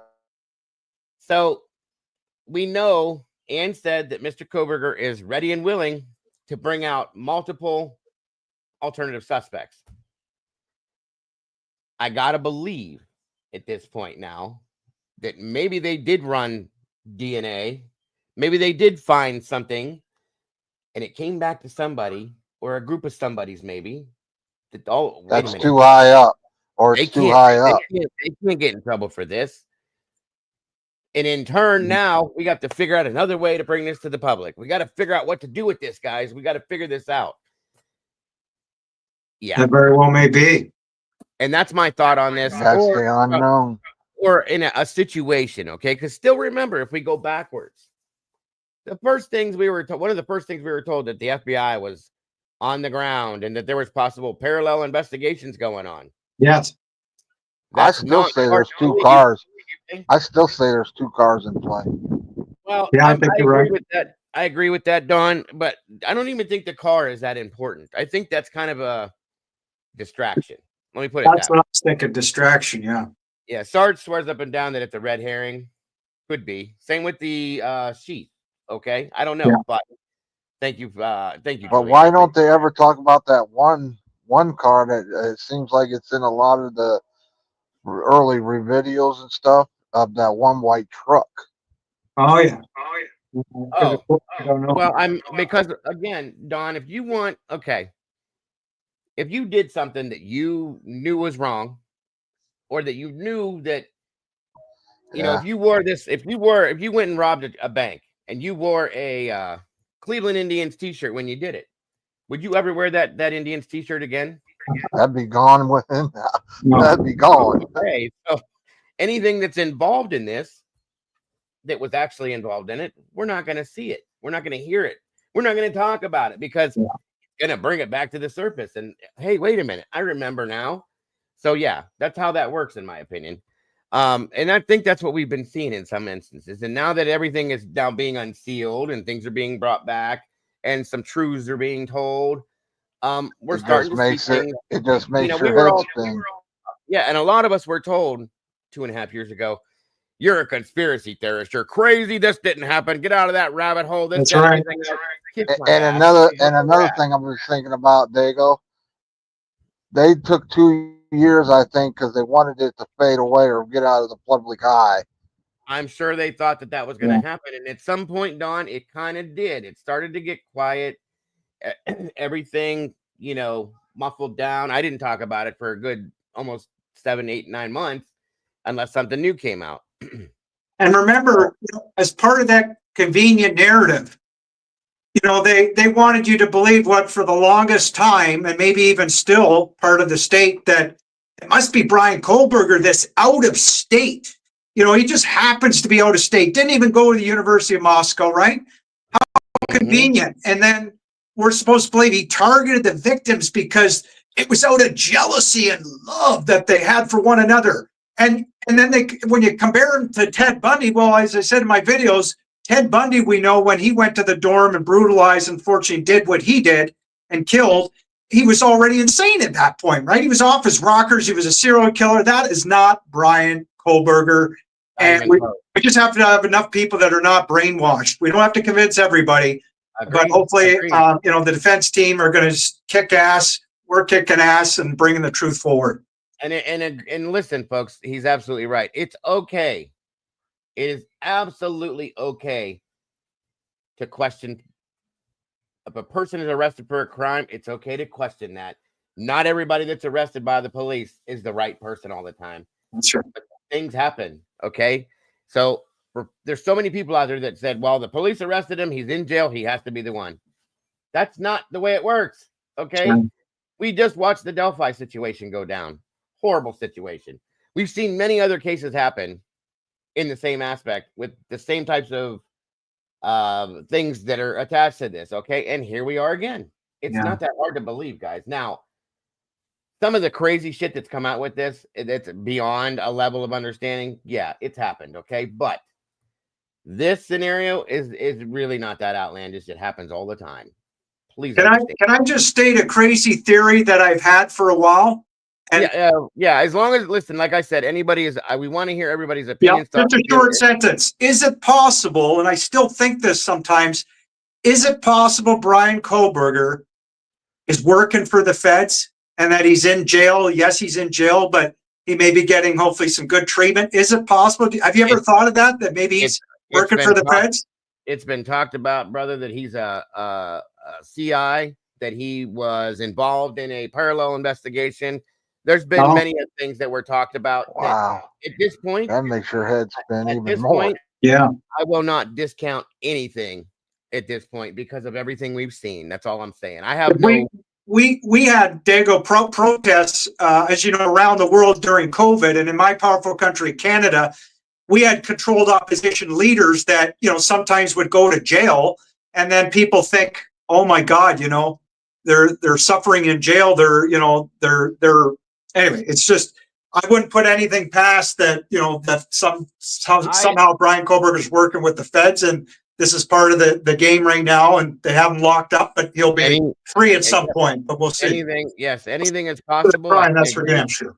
I can definitely agree. Anything is possible. I mean, the only thing that I struggle with that theory, because I've thought about that myself, is the fact that he sat in jail for this long. I would imagine that they would do something different with him. Yeah, that probably would be. Well, AR said he got a good haircut, but when I asked him about him being working with the feds, AR did say, well, it was a haircut, Jason, or something like that on the comment.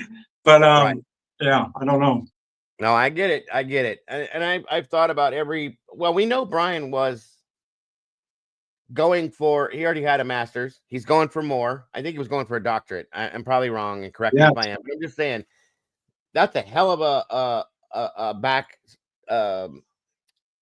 Jesus Christ, I can't think when I get going. It's a hell of an education to have, okay? Yes. So why would you throw that all away? We knew he wanted to work in law enforcement, guys. He applied in many different aspects. Oh, yeah, that's right.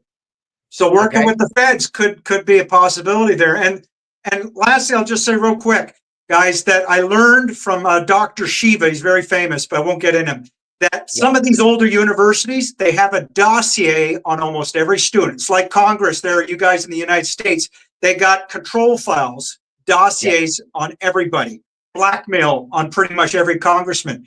And so even though Kohlberger didn't go to University of Idaho, he went to, Washington State? Yeah. They would have had a dossier on him. They would have been following him. They'll know his background.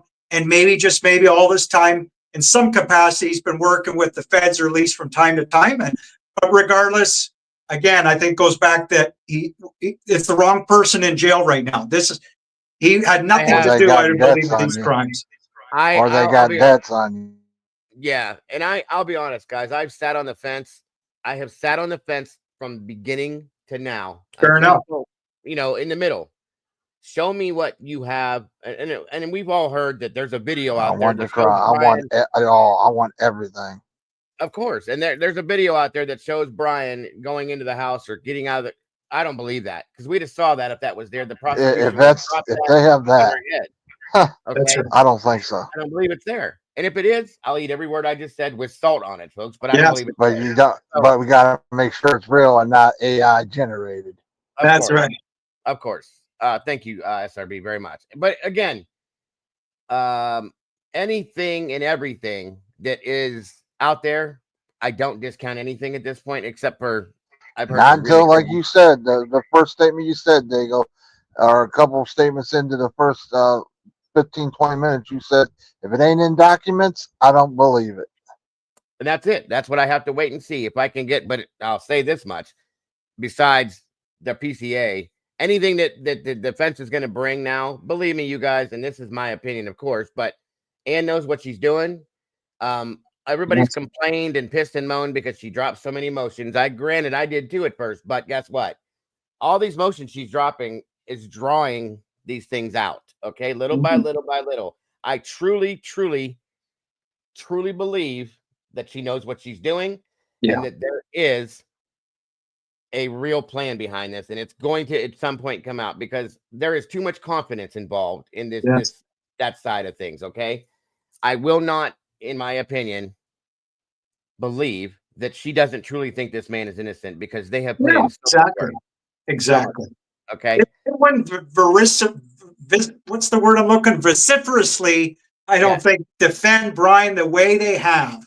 No. A guy who's done a quadruple homicide, right, guys? You can see they believe in his innocence, and they're very sharp women, strong women. Hitler probably doesn't like, I heard one person say he doesn't like strong women. It's probably true. Who knows? Yeah. Right. Yeah. But I think it's a massive cover up, and we're beginning to unveil this slowly. And it's that, just mainstream media, they're going to do what they're going to do. But there's something else I wanted to say, and I can't remember what it was now. And I mean, this is their job. Yes, the defense is to do this, but I've never seen a what the hell do you call these people? The court-appointed so many motions and documents and all that stuff. No. I've never seen a court-appointed attorney go to bat like this for anybody. Okay, not this hard. If you thought, I think, if she thought, especially on a death penalty case too. Yeah, and that's the thing.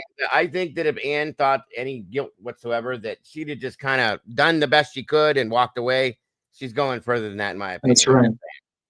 And by the way, does anybody ever mention very often how stupid you would have to be if you're a Brian Kohlberger or any assailant that's just one assailant driving around, and again, you're taking your phone, you're supposed to be this brilliant PhD criminology student, and you're going to do a quadruple homicide. Makes absolute no sense. But if it's a big operation, and we saw cars going around, then, that's a whole different story, right?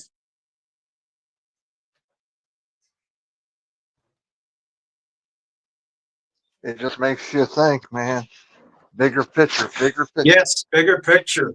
It sure is. Hopefully we're going to get the gist of that bigger picture when Ann brings up these alternative suspects. And I hope she can bring real truth and transparency on what the hell really happened, I just hope we ever get the truth of those two other DNAs, all those, that one on the railing and one outside on the glove. Yeah, that would be nice. Yeah, she's working another one, you guys, and I'm not putting that out there right now. Skylar Mead, yes, sir. Yeah. There's another one that she's working right now too, and I'm real interested to see how that pans out. In my opinion. He's a member of the Aryan. We'll just say is he not a member of the AF Aryan family, Aryan Knights, or? I do believe he is. Yeah, I'm not going to get into that, but yes, sir. I know where you're at. Just want to make sure. Thanks. Yeah. No, and that's another thing. Twiz is right. I said that a long time ago. With the knowledge that this man has, okay, think about this. He has a PhD in criminal forensics, I do believe. I'm not 100% right exactly what the exact name is. Okay, but whatever. And he was in school when this all went down and learning more. Okay. Right. So you're gonna get in your white car that the whole world's gonna see. You're gonna drive to the crime scene and drive circles around it. Say, hey, look at me. And what I'm white car would be the worst color to do too. Right. Take your phone, okay, and take a knife with you and the sheath and leave it there and say, hey guys, come find me. It's right here. Come on. Bullshit. No. It was all part of the convenient narrative, as you know, from law enforcement, with the sheath, with the targeted attack from again, a guy who didn't even go to the University of Idaho. You Right. got to be really brainwashed to really, I think, buy into that nonsense, especially with everything we've known for over a year now, right? Yes. And there, like I said before, there's another car that's involved in this. I won't get into that. I believe, in my opinion, the peoples that did this were on foot. And I'll truly stick to that until you prove me wrong. There was no car. Okay. Interesting. If there was, it wasn't anywhere near that scene. Oh, okay. Interesting. That is my opinion, and I'll stick to that until Mind somebody blown proves me wrong. there. Mind blown there. I do not believe that that car was at that scene. I believe that whoever did this was on foot, and that's how I felt for this. So you're saying the car is a decoy? I think it's just a red herring. I truly do. The Elantra on Ridge Road didn't even go around. Yes, thank you, Twiz. Thank you, sir. And you very well may be right on that, Dago. But there was, as you know, there was a guy talking on a cell phone for 3 or 4 hours in a car out front. That was kind of weird. And then I say guys on foot pacing back and forth, guys at the dumpster getting dropped off. I mean, just a wild, big operation and a very evil one at that. There was a whole lot going on, brother. Yeah, whole man. lot. Okay. And Brian had nothing to do with it. Brian wasn't even there. There's the biggest ping right there. Brian wasn't there. That's right. All these other people might have been there, but he wasn't. That's right. You can ask Twiz. Twiz went and drove all this and checked this all out, did this, did that, and everything else. He's a guy himself. I truly, in my heart of hearts, believe that Brian was not there. Then we have people coming out saying, well, he took his phone and left it somewhere and came back and committed the crime and went back. No, stop it. Just stop. Okay. No, he did. Dago, can you ever ask Twiz tonight or another time if he thinks it's possible that BK could be Brian Kohlberger working for the feds, even though, as you say, he's been locked up a hell of a long time now? I'm just wondering. He can hear you right now, brother. He's in chat right there. People will walk around that neighborhood at all hours of the night, and it's not even weird. Driving would be the stupidest thing you could do. Amen. We saw it. We saw the Banfield video. How many people did you guys see out on foot walking around all over that area? Quite a few. Okay, we see people running in the background. We see the guys walking across the Banfield for this and everything else. Come on now. Yeah. Twiz said, I don't think he is, to answer your question. Thank you, Twiz. Okay, good to know. You never know, but you never know. There's that too. And that's the thing. We don't know. He could be an informant, guys. Yeah. And like I said, at this point, nothing surprises me. And I'm not going to remember Steve G on his texts, and it probably was his text. I think so. He said that his investigator was looking and found an informant, and we're going to go after this informant. But then the FBI threatened Steve G. Don't you go after the informant. Yeah. Was that Farley? Was that somebody else? There's definitely informants involved. And he was supposed to go have a conversation with somebody that they shut it down. So, yeah, I remember that. Fascinating. There's a lot of that type of stuff that has happened in this, guys. A whole lot. You get one thing out here, and then this is put out here. This is the wildest, craziest, tragic case that I've ever heard or known of in the true crime community. I know you guys probably follow more true crime than even I do, but I hopefully you guys concur to that. I'm fascinated with this, in part. Yeah, no, I agree. Well, I'll say that Delphi has a lot of the same shirt tails that this may have to an extent, but this one right now, with what I think is gonna come out at some point, I hope, is gonna blow everybody's mind. Yeah, that's my opinion. Personally, I think Rick Allen did the crime. I wish I was wrong. I think he did. He was just happened to be there near the trail, but that's another case. But I totally respect your feelings on that. But and like I said, it's okay, folks, for us to agree to disagree on some things. Yeah, because it's gonna happen. Okay, if everybody agreed on everything, what a boring world would that be? Okay? What do I know? Yeah, we each see things in different ways and see different things for at different angles and come to different conclusions on it. And that's what is interesting about true crime is it's possible to do that kind of thing. Enjoy and respect, especially how you guys think and your passion for this case and true crime. And that's why I thank you for inviting me on so far. It's been great. Anytime I do these, you're always welcome. Anybody is. Thanks, Dago. Always. I love to hear.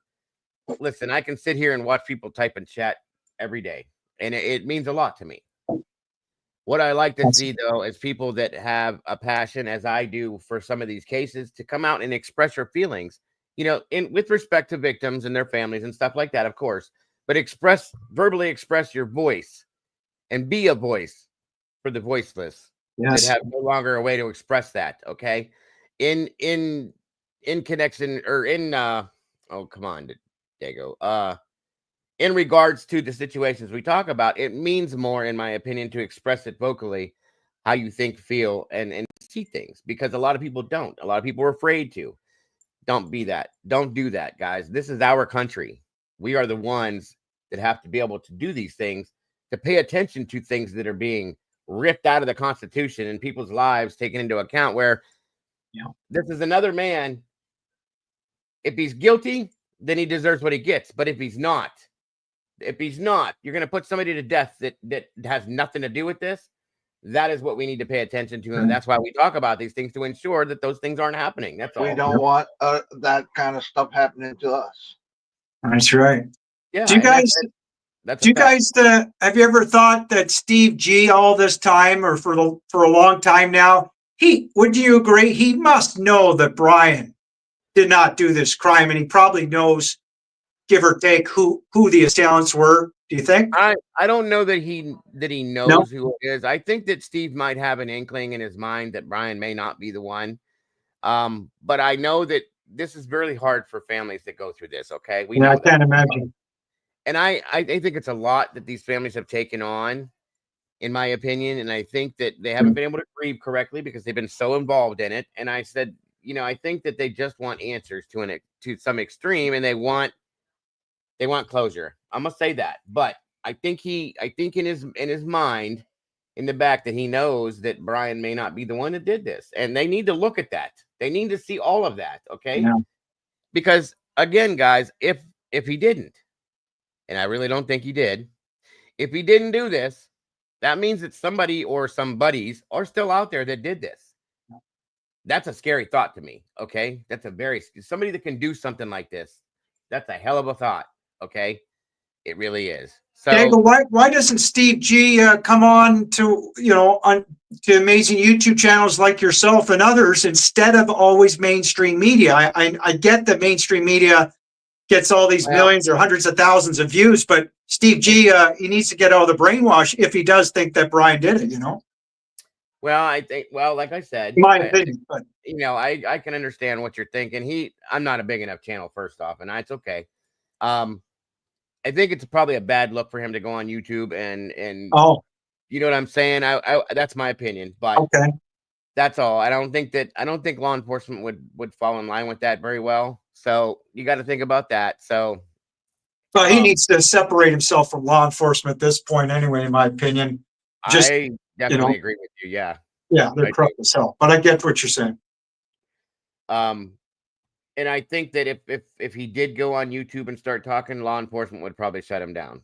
And then there is that gag order too. Don't forget about that. Oh, right. Yes. Thank you. So there's certain things he can't say or do. But I think he's got a thought and a feeling in the back of his mind that it's a grand possibility that this isn't the guy that did this. As more things start coming out. And I should, wife too is lovely. Of course, they're hopefully in the near future, they're going to truth, and we'll all know that Brian didn't do this. Get him free and get the proper people, evil people that were involved in this atrocity, of course, in prison, or get them whatever, the firing squad. I can agree. And yes, everybody, I'm going to say this because a lot of people said, just set him free, let him go, do this, do that, and everything else. I want there to be a trial. There has to be a trial. Okay. Yes. Yes. There has to be a trial, because that is the only way that this is going to be seen for what it is. That's the only way we're going to see all sides of this. If they were to just set him free and he walks away, that's not the answer to this. Okay. That's because right.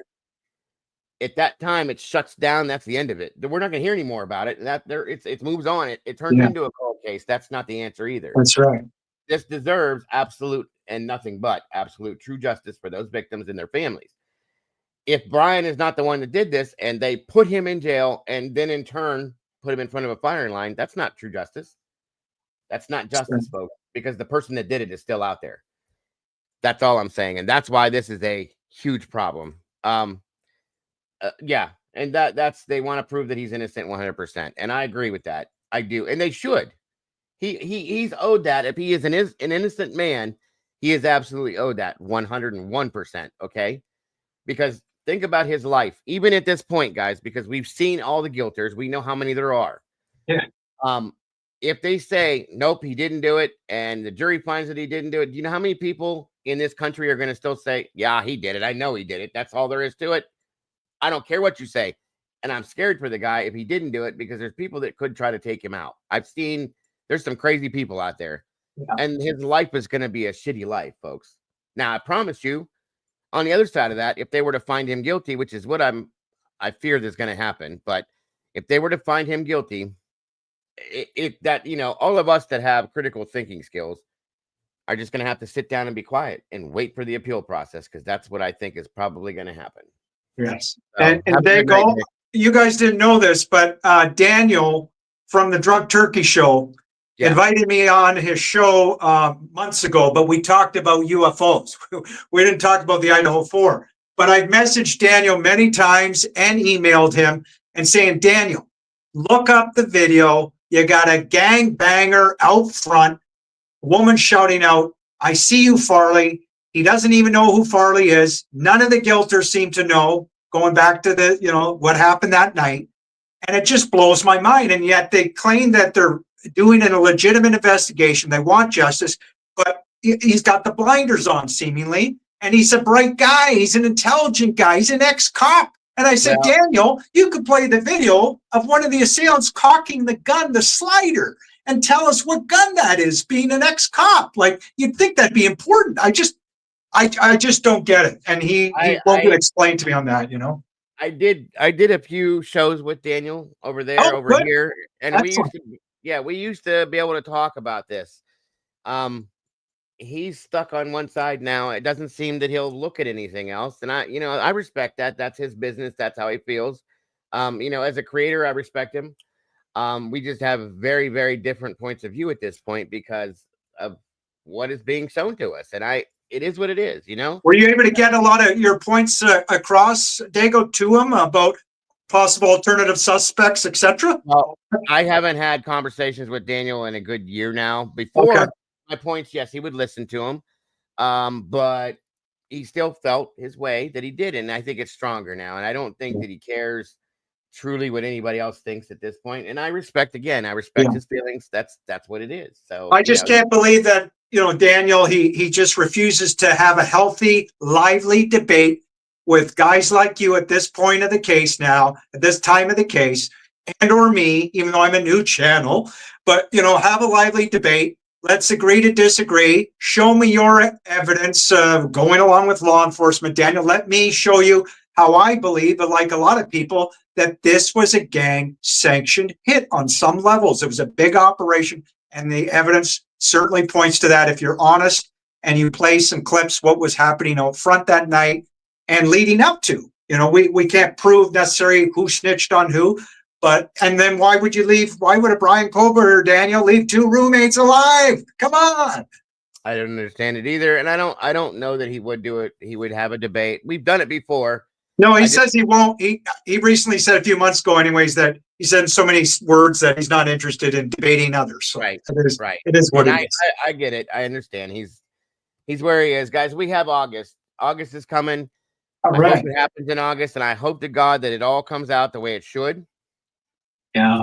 That's a hope. I don't know 4 that months. it will. I don't know that it will. I'm still worried that there's some things that are, I don't know. Like I said before, I truly, in my opinion, feel that the discovery that has been handed off to Ann has been handed off that way on purpose. It was a disaster. They basically said here and threw it at her and said, good luck. Sure seemed that way. Because they don't want her to be able to find it. She stated herself that she brought an expert in and asked them how this would work out. And they said it would take her 3 years to find everything and be able to go through all this. But remember, she's got really good investigators that we've never met And you know they're digging deep like us, and they've come up with some amazing information. If she can articulate that, which she's really good at, show some evidence, whether it be circumstantial, that's going to go, I think, I think she's got some booms, guys. Get ready. The guns are coming out with Ann Taylor. What's her teammate? The other woman, I forget. Alyssa Masseth is. Thank you. I love listening to her too. That woman, I'll be honest with you guys. I wasn't a big fan of Alyssa in the beginning. She gained my absolute and total respect after this last hearing because she does not fear Hitler. She does not fear any of the confrontational bullshit from the state or the prosecution. And that woman, in my opinion, is a hell of an asset to that defense team. Yes. Period. Now, Mika Barlow, another one. Yes. And of course, Cy Ray being on that side. I think that combination of those people is really, really what's going to work in favor of helping Brian and showing the truth here. That's I agree. I agree. And that was not the, unlike that other case, they didn't have great attorneys to be able to represent the Delphi case. Sorry, I don't think, right? No. I'll say Rosie, and they were decent, but the Judge Gall did not allow for anything. She stopped everything and like shut everything down. Yes. And that's where the problem came in my opinion. The jury didn't even get to see everything in that case, folks. That's the problem. So, but you know, it's definitely coming. And I agree with you that there's some bombs that Ann is going to be bringing soon. Can't wait. Disagree with me? That's fine. That's fine. I have absolute faith, and my fingers are crossed. I'm telling you right now, it's coming. It is coming. There's something I think she's got a plan. I truly think her strategy is to point out, and listen, let me say this. Anything that Ann brings up and questions anybody she's talking to on, I believe she already knows the answer to it. Okay. And I think she's making her point by pointing out and showing the bullshit when she comes in and says, so did you know that this was here at this time, so on and so forth? And they're going to say, well, no. And she's going to go, okay, well, we did. Here it is. And boom. And that's what I think that she's been doing. And it's been amazing to me. So, you know, it is at that point what it is. So, and they make Hitler look weak. You know, maybe Hitler's putting on an act too with his weak body language, but I think in part, Ann and, oh God, I forget the woman you just mentioned that you said is doing a great job working with Ann again.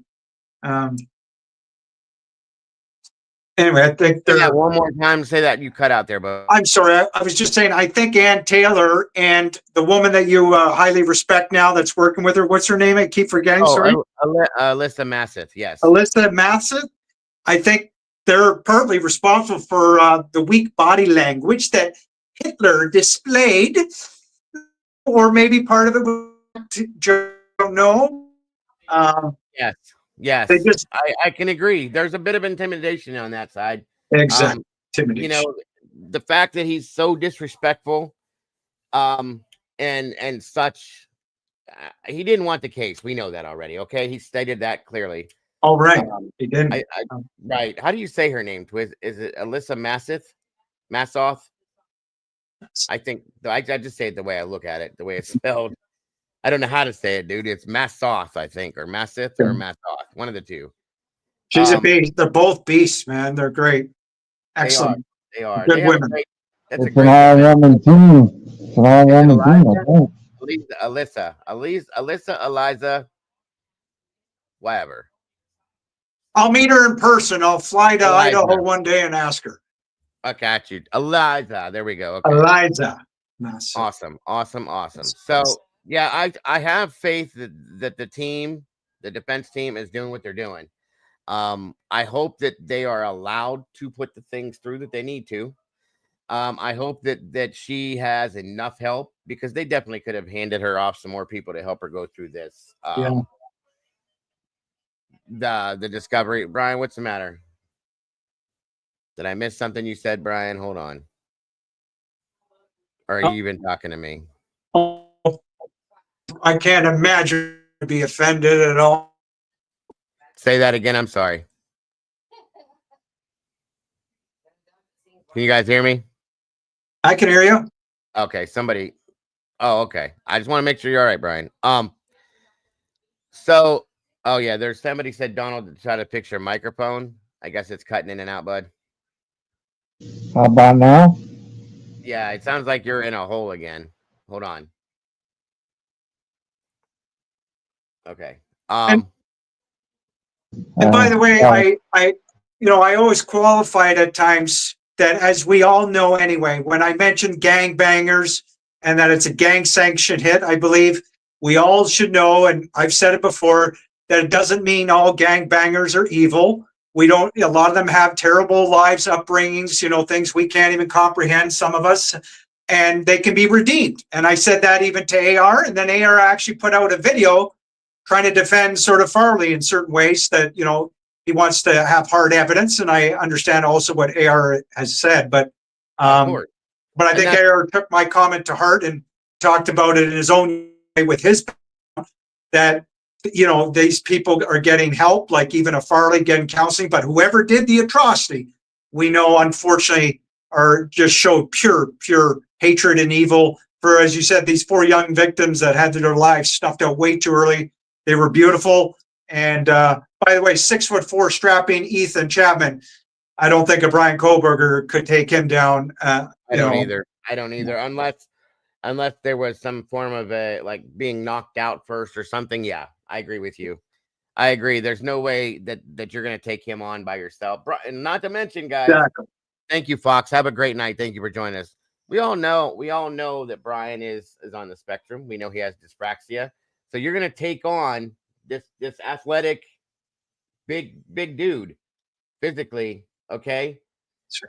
No, I don't think you have the agility to do that, in my opinion, as Brian Kohlberger, after taking on what you took on with the upstairs. Okay. Because we know that Kaylee Gonsalves fought back, period. Yes. Not to mention Xana fighting back.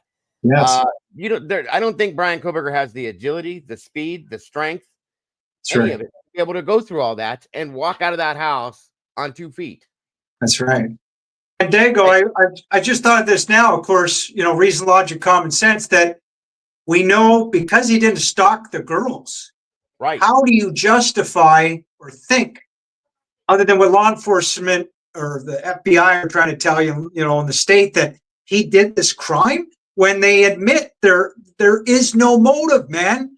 There isn't no motive whatsoever. As a quadruple homicide, as a thrill kill, when you see cars out front and you're going to go in and try to do this, it makes absolute no sense. None. I'm glad you agree. So we're all none whatsoever. Not at all. I will not accept it. Willie was in here. I don't know where he went off to, but he grew up with friends of Brian's. He knows who Brian is. They went to the same school. And he's talked to friends of Brian's that have all said the same things, that this is not who Brian Kohlberger is or was. Not to say that people don't snap. Don't get me wrong, but none of this fits him. None of it. Nothing about this fits him.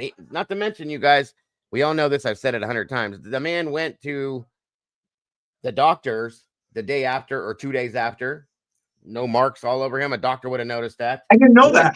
Yeah, he did. He had a doctor's appointment. He had a haircut appointment he went to. Nobody noticed any of this. Then he goes back to work with students. Nobody noticed any of this. Come on. That doesn't make any sense to me whatsoever. No. If you just committed a quadruple homicide, you're going to go into hiding for a while, in my opinion. Absolutely. You're going to stay away from the public. Yeah.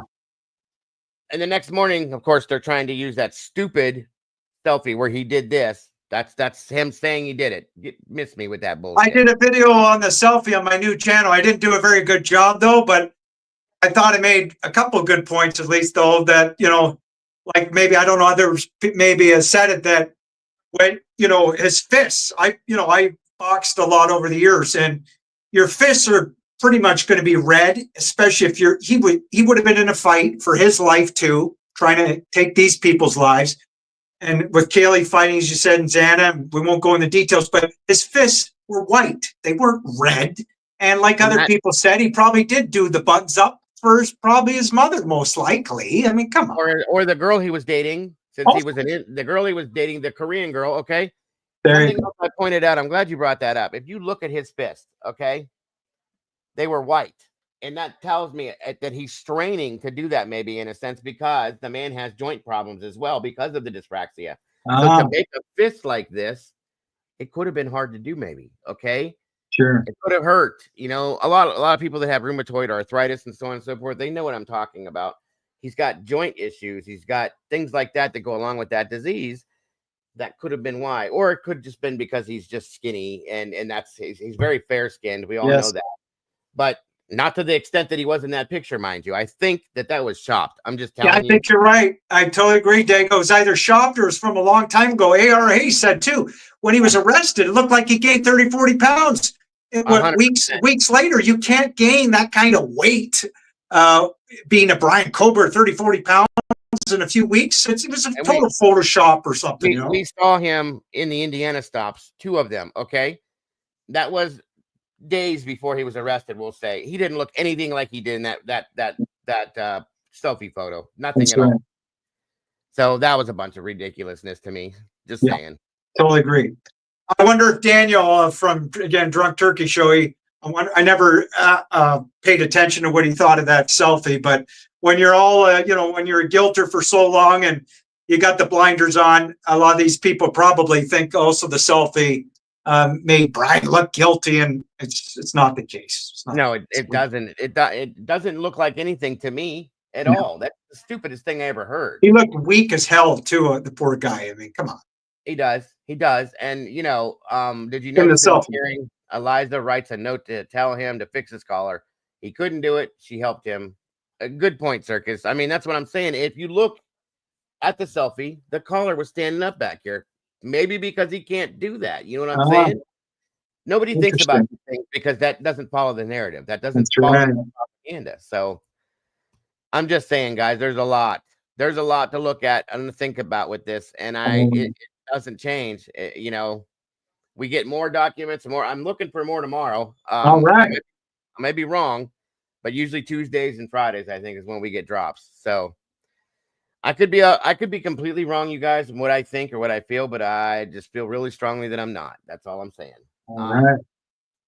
There's definitely going to be something I think that comes out on this, probably sooner than later. If Ann continues going the way they're going, I do feel and see that coming. So, Dago, Hitler, he never went to University of Idaho, the college or anything, did he? I haven't seen nor heard that. Everybody else did, but I haven't seen that he did. Okay, thank you. Just curious. Yeah, I don't know. It's a good point, though. I'll have to look into that, bud. I'm trying to think. There was something else I was going to hit on. I completely lost it. Thank you, SRB. I appreciate that. And by the way, real quick, I want to thank everybody or anybody that supports our channel via any donations, super chats, super stickers, whether it be PayPal, Cash App, or Venmo, or with the Amazon thing there. Guys, we don't expect any of that from anybody that's here, but we definitely do appreciate it. It keeps my channel going day to day so that I can sit and have these conversations with you guys. But please know it is very much appreciated, but never, ever expected is all I want to say. Thank you very much. And again, guys, make sure on the bottom of your chat, there's a little $ in a box. Make sure you turn that on. Go in there, click on that, and turn on the ability to accept gifts because the community in here is very generous. They like to give out memberships, and if that's not turned on, you will not receive one. So I want to reiterate that as well. Is Eddie here? I didn't even see Eddie come in here. I was surprised. If he's here, I hope you're in here, bud. If you are, it's good to see you, brother. Busy Cake, welcome. Let's see. If I recall right, they are letting the 911 call in. Do we know if they are going? Yes, they are. They're going to allow us it with all the 911 with all the callers. I would imagine they would allow the whole thing. I do believe that was that was so funny there, Phil. I almost forgot to laugh on that one. That was good. Let me see. I didn't see him in here, Angel. And as you're looking at that, Dago, may I just say or ask you, do you agree with Ann Taylor that Dylan and Bethany were most likely in the house most of the atrocity when it took place, or were they in a hotel like some people have surmised? I believe they were there.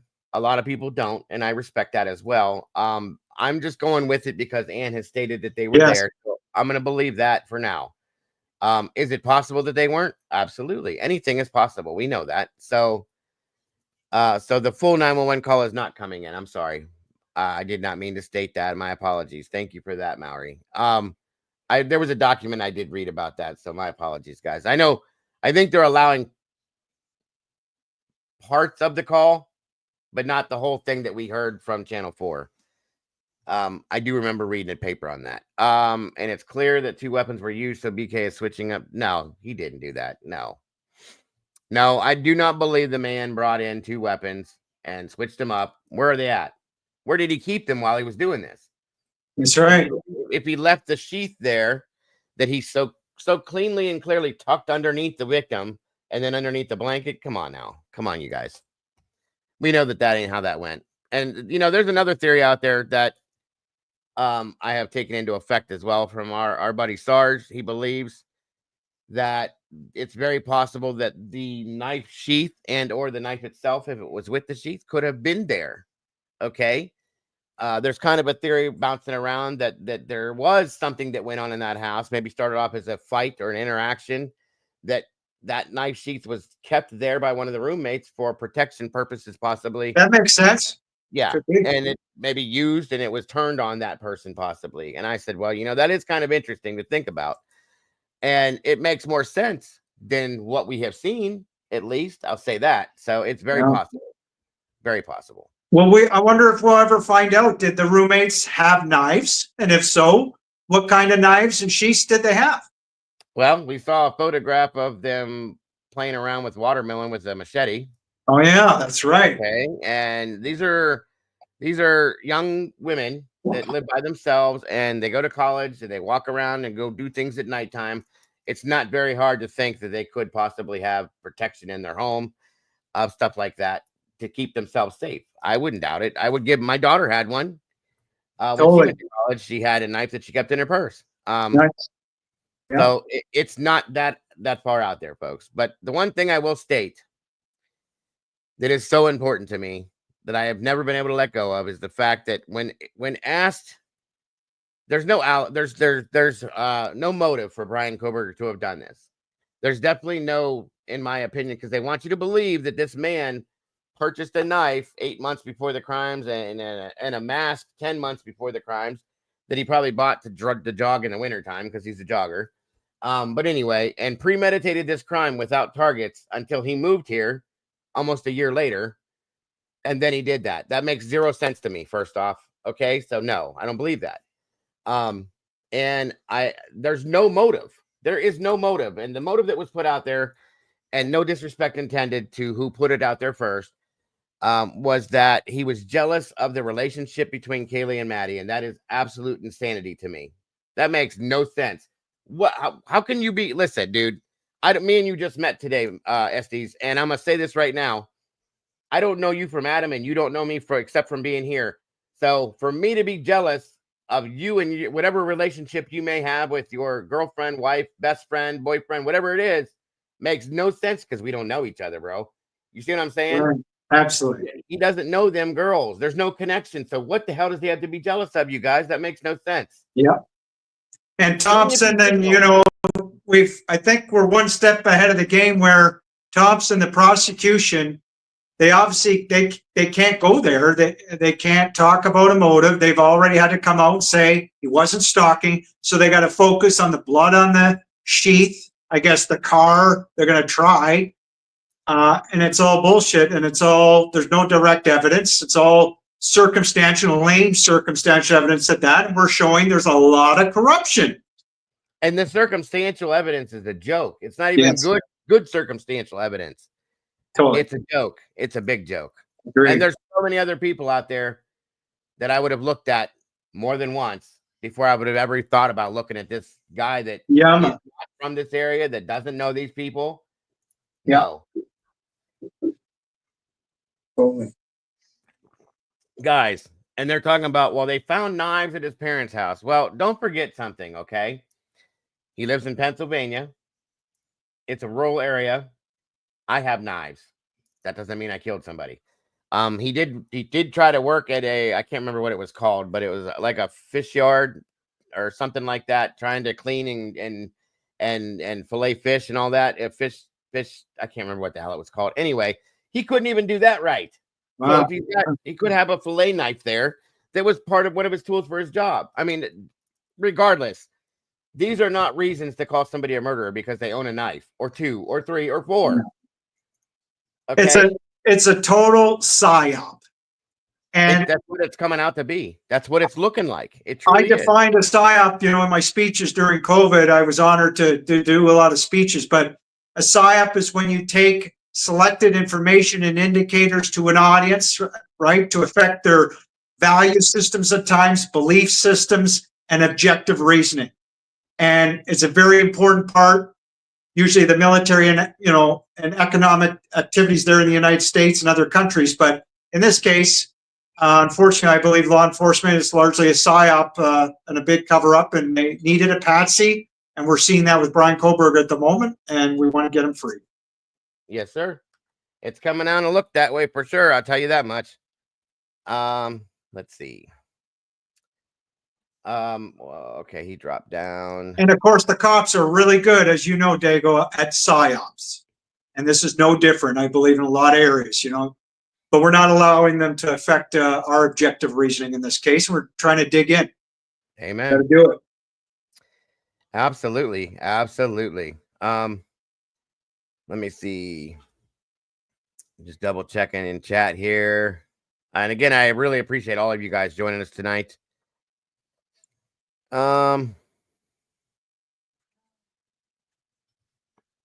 Michelle's saying, I can't believe they want to use his college paper wrote in the class. It's bring professor. He studied criminal justice, of course. I mean, it's just part of the propaganda, in my opinion, Michelle. I agree. I've got a crazy, interesting theory that would explain. Put it out there, detective. Come on down. Let's hear it or write it. Whatever you want to do, brother. That's what it's all about. Snooper, good to see you tonight. Yes, it is. The Wednesday hearing is canceled or rescheduled. One of the two. I'm not 100% sure. I'll have to look into it later on and find out for sure, but it's definitely not happening now. So I have to take that down. Yeah, let's hear it, Mallory. I'm down for it. Is it a crazier theory than me thinking that Brian Kohlberger was working with the feds? I mean, that's really not that crazy if you think about it, though. Good. It could be, could not be. Who knows? Let me see. Yes, Walt, this is the sugar or ANDMUCH root beer. I love these. Let me see. I'm checking with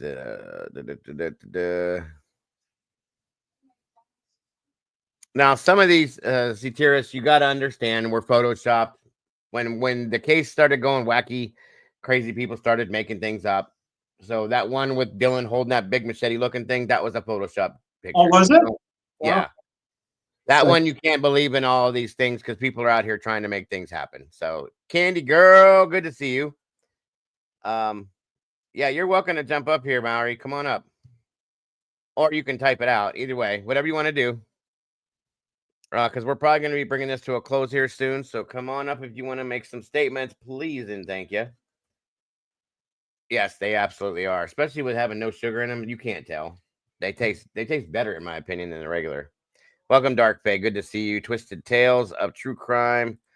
I believe that the judge misspeaks often about the evidence. See, here's the problem. I agree with you, Twisted. I don't think Judge Hipper knows as much about this case as he should. Okay? He's asked a lot of questions. He's misunderstood too much.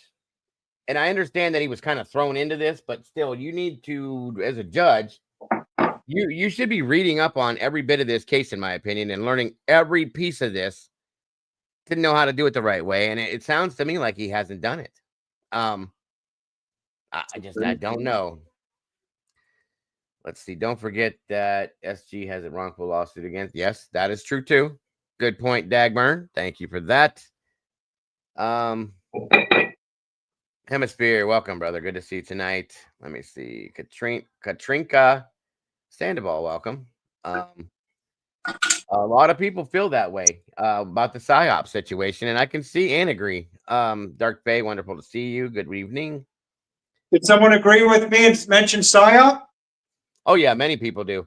Good. Dana Renee, welcome. Are you coming up? Are you coming up here, Maury, or are you just going to type it out, bud? Let's see here. And quickly, a PSYOP is any activity that is practiced mainly by psychological methods, again, with the aim of elucidating or evoking a planned psychological reaction in another person. And mainstream, as you know, and the cops are trying to do a hell of a good job doing that, but we're not buying into their nonsense. Amen, my friend. That's a great way to explain it. Thank you for that.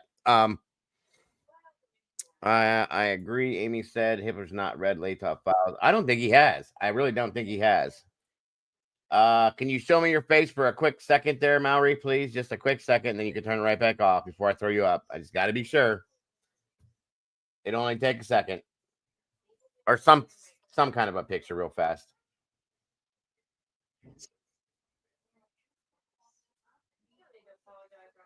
Hold on here. Yes? No? Are you able to do that or no?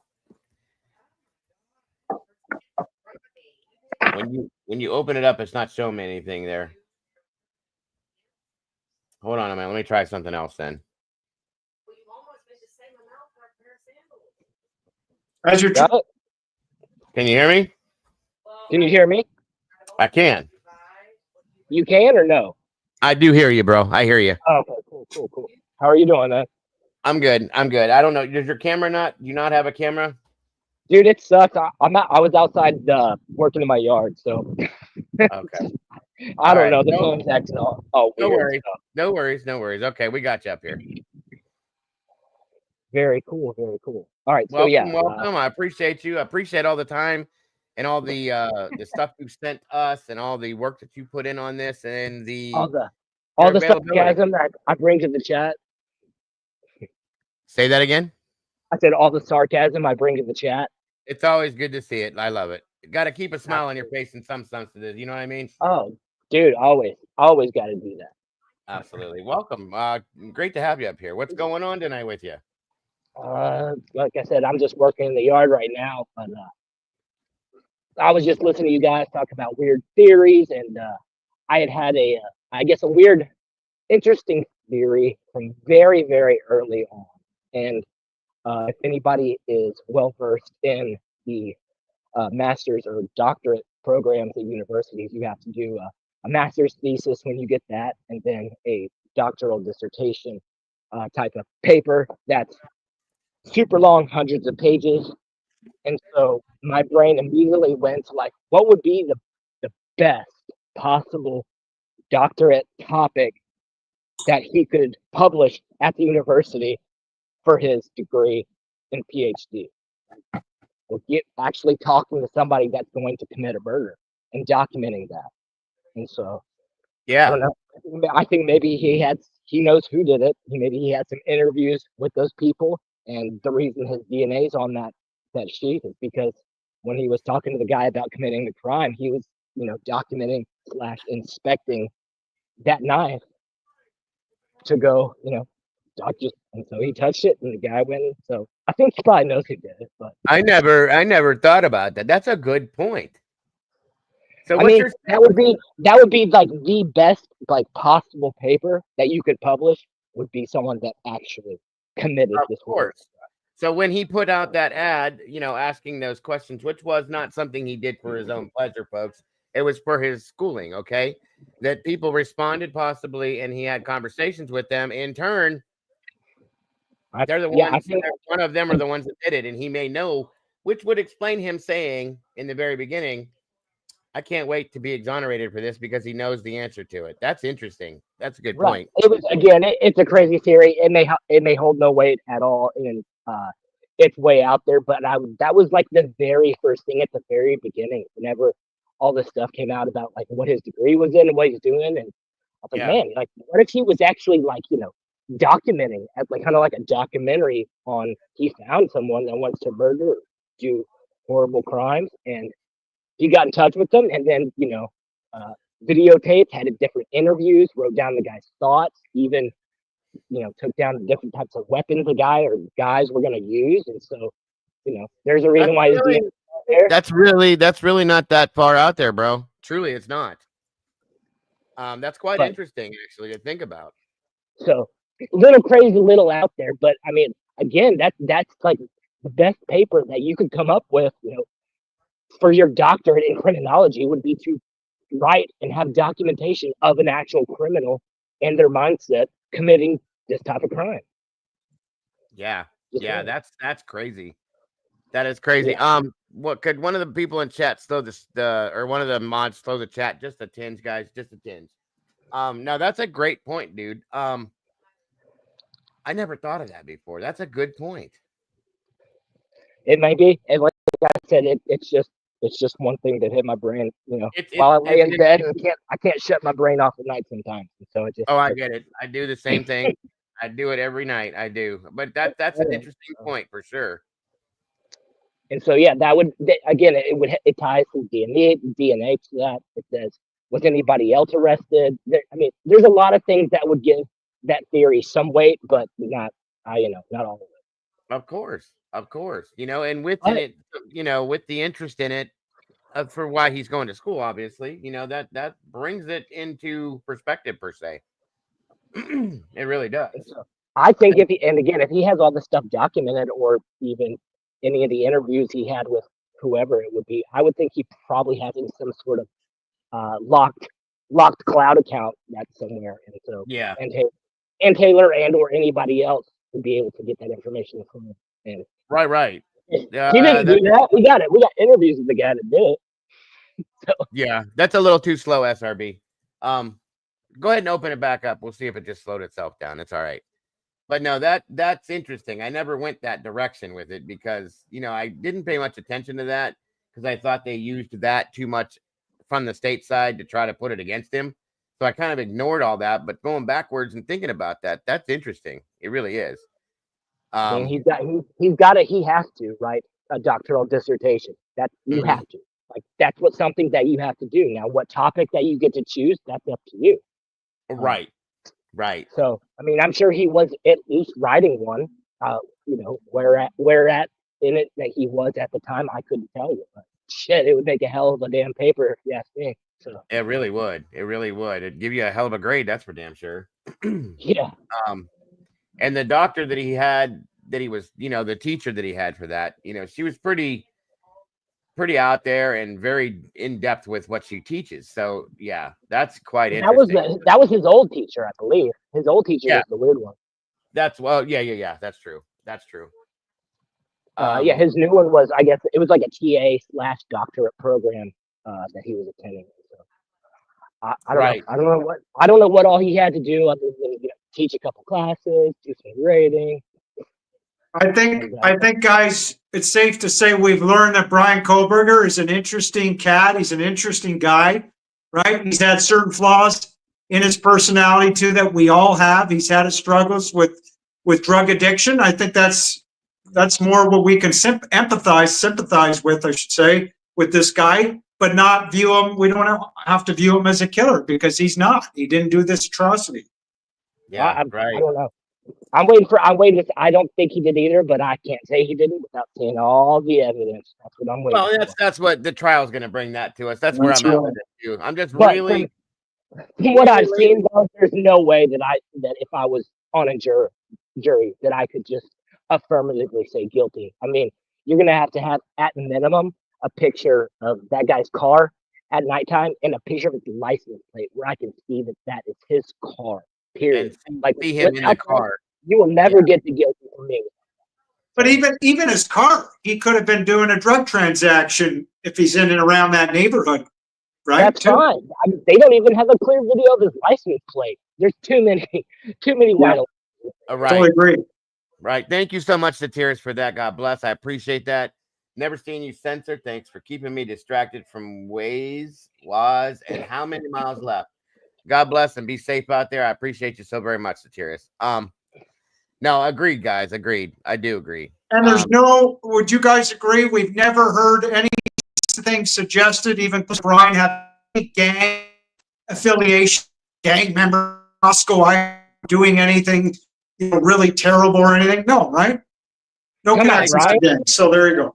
They tried. They tried when they were building their propaganda train and running that through the whole thing. Oh. They tried, to pull. Well, he stole his sister's phone. Okay, come on. The dude was a drug addict at some point. The man has overcome so much. He's probably on the chess team. I don't think he's Right. That's what I mean. I mean, come on. These things are ridiculous that they've done. So yeah, agreed. Very much agreed. He's an MS-13 member next to you. Yeah. Yep. I can agree.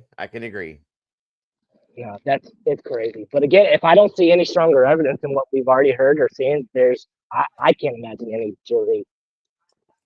Not on what they have. No way. Yeah, I mean, hung at a minimum. If this is it, right? Yeah. If this is what it is, if they brought this to trial right now, with what they put out, it's definitely a hung jury. They would be crazy to find him guilty at this point. There is nothing there. And I can't imagine, you guys, I've said this time and time again, I can't imagine that the prosecution is going to bring any kind of a bomb on this unless this stupid video that I do not believe in exists and they have Brian pulling up, getting out of the car and walking in the house. I don't believe that. Okay? Now, if I see that, I'm telling you right now, I'm going to have to say, okay, we need to have a conversation. But don't forget, there you go. It's got to be timestamped too. You never know with these buggers. I know. You are right. Nowadays with the AI and all this other bullshit, we got to make sure it's real and it's right. That's all I'm saying. So if you show me that and you can prove that that's him and that's his car and the time that it happened and all that shit, we're going to have a different conversation. But at this point, I don't see it happening. Think so, man. I don't think it's going to happen. I haven't seen any clear picture of that car where any sort of license plate or detail could be made out. We would have saw it. We'd have saw it. That driver could be an alien for all we know. We have no idea who was in that. I wish we had a picture, of course, of Farley that was shouted out at. Let's just put it that way, You can't tell if he's in there. You can't tell who's in there at all. Farley and all his brothers and sisters hanging out. Well, and I must say, whoever did do this, okay, they did a really good job of doing what they did. And that is quite amazing to me. The thought that was put into this, in my opinion, to make this happen like this, truly. So I'm not saying Farley, by the way, excuse me, I want to qualify. When I made that last statement, I wasn't saying that for sure that Farley has directly, did this atrocity. I think if it is the right Farley that we're thinking of, a gangbanger, sounds like that he may have very well have been sounding like a lookout at the very least. And I'll just say that much. And, we got to see where the evidence goes, right? Yes. Yeah, that's also circumstantial. Like there's no video of him. So no, right. At least none that we know of. Right, correct. Yeah. Right. Thank you so much, Kim, for the super chat. Just a little something, cannot stay, but have a great night all. Well, thank you so much. Right. Love to you, Kim. I appreciate that. God bless. That's so very generous of you. And be safe out there. But no, agreed. And like I say, everything we talk about, guys, we try to talk about everything that is based on pure factual information. But anything besides that is purely alleged and based on speculative theory. That's all it is. So, yes. That my entire theory was based on coding. Of course. In my opinion, is the best way to put things. So that's right. Agreed. I like to say sometimes my opinions, but the facts back it up. They do. In some senses. You ain't lying, bro. You ain't not lying. I think I use the facts to make my opinion work. There you go. There you go. It's another way to look at it. It's the best way to look at it, in my opinion. And I'm right there with you. I told you earlier, Sarge. For a lot of you guys know who Sarge is, has always said that car is a red herring. And it took him a long time to get me on board with him thinking that until he showed me a lot.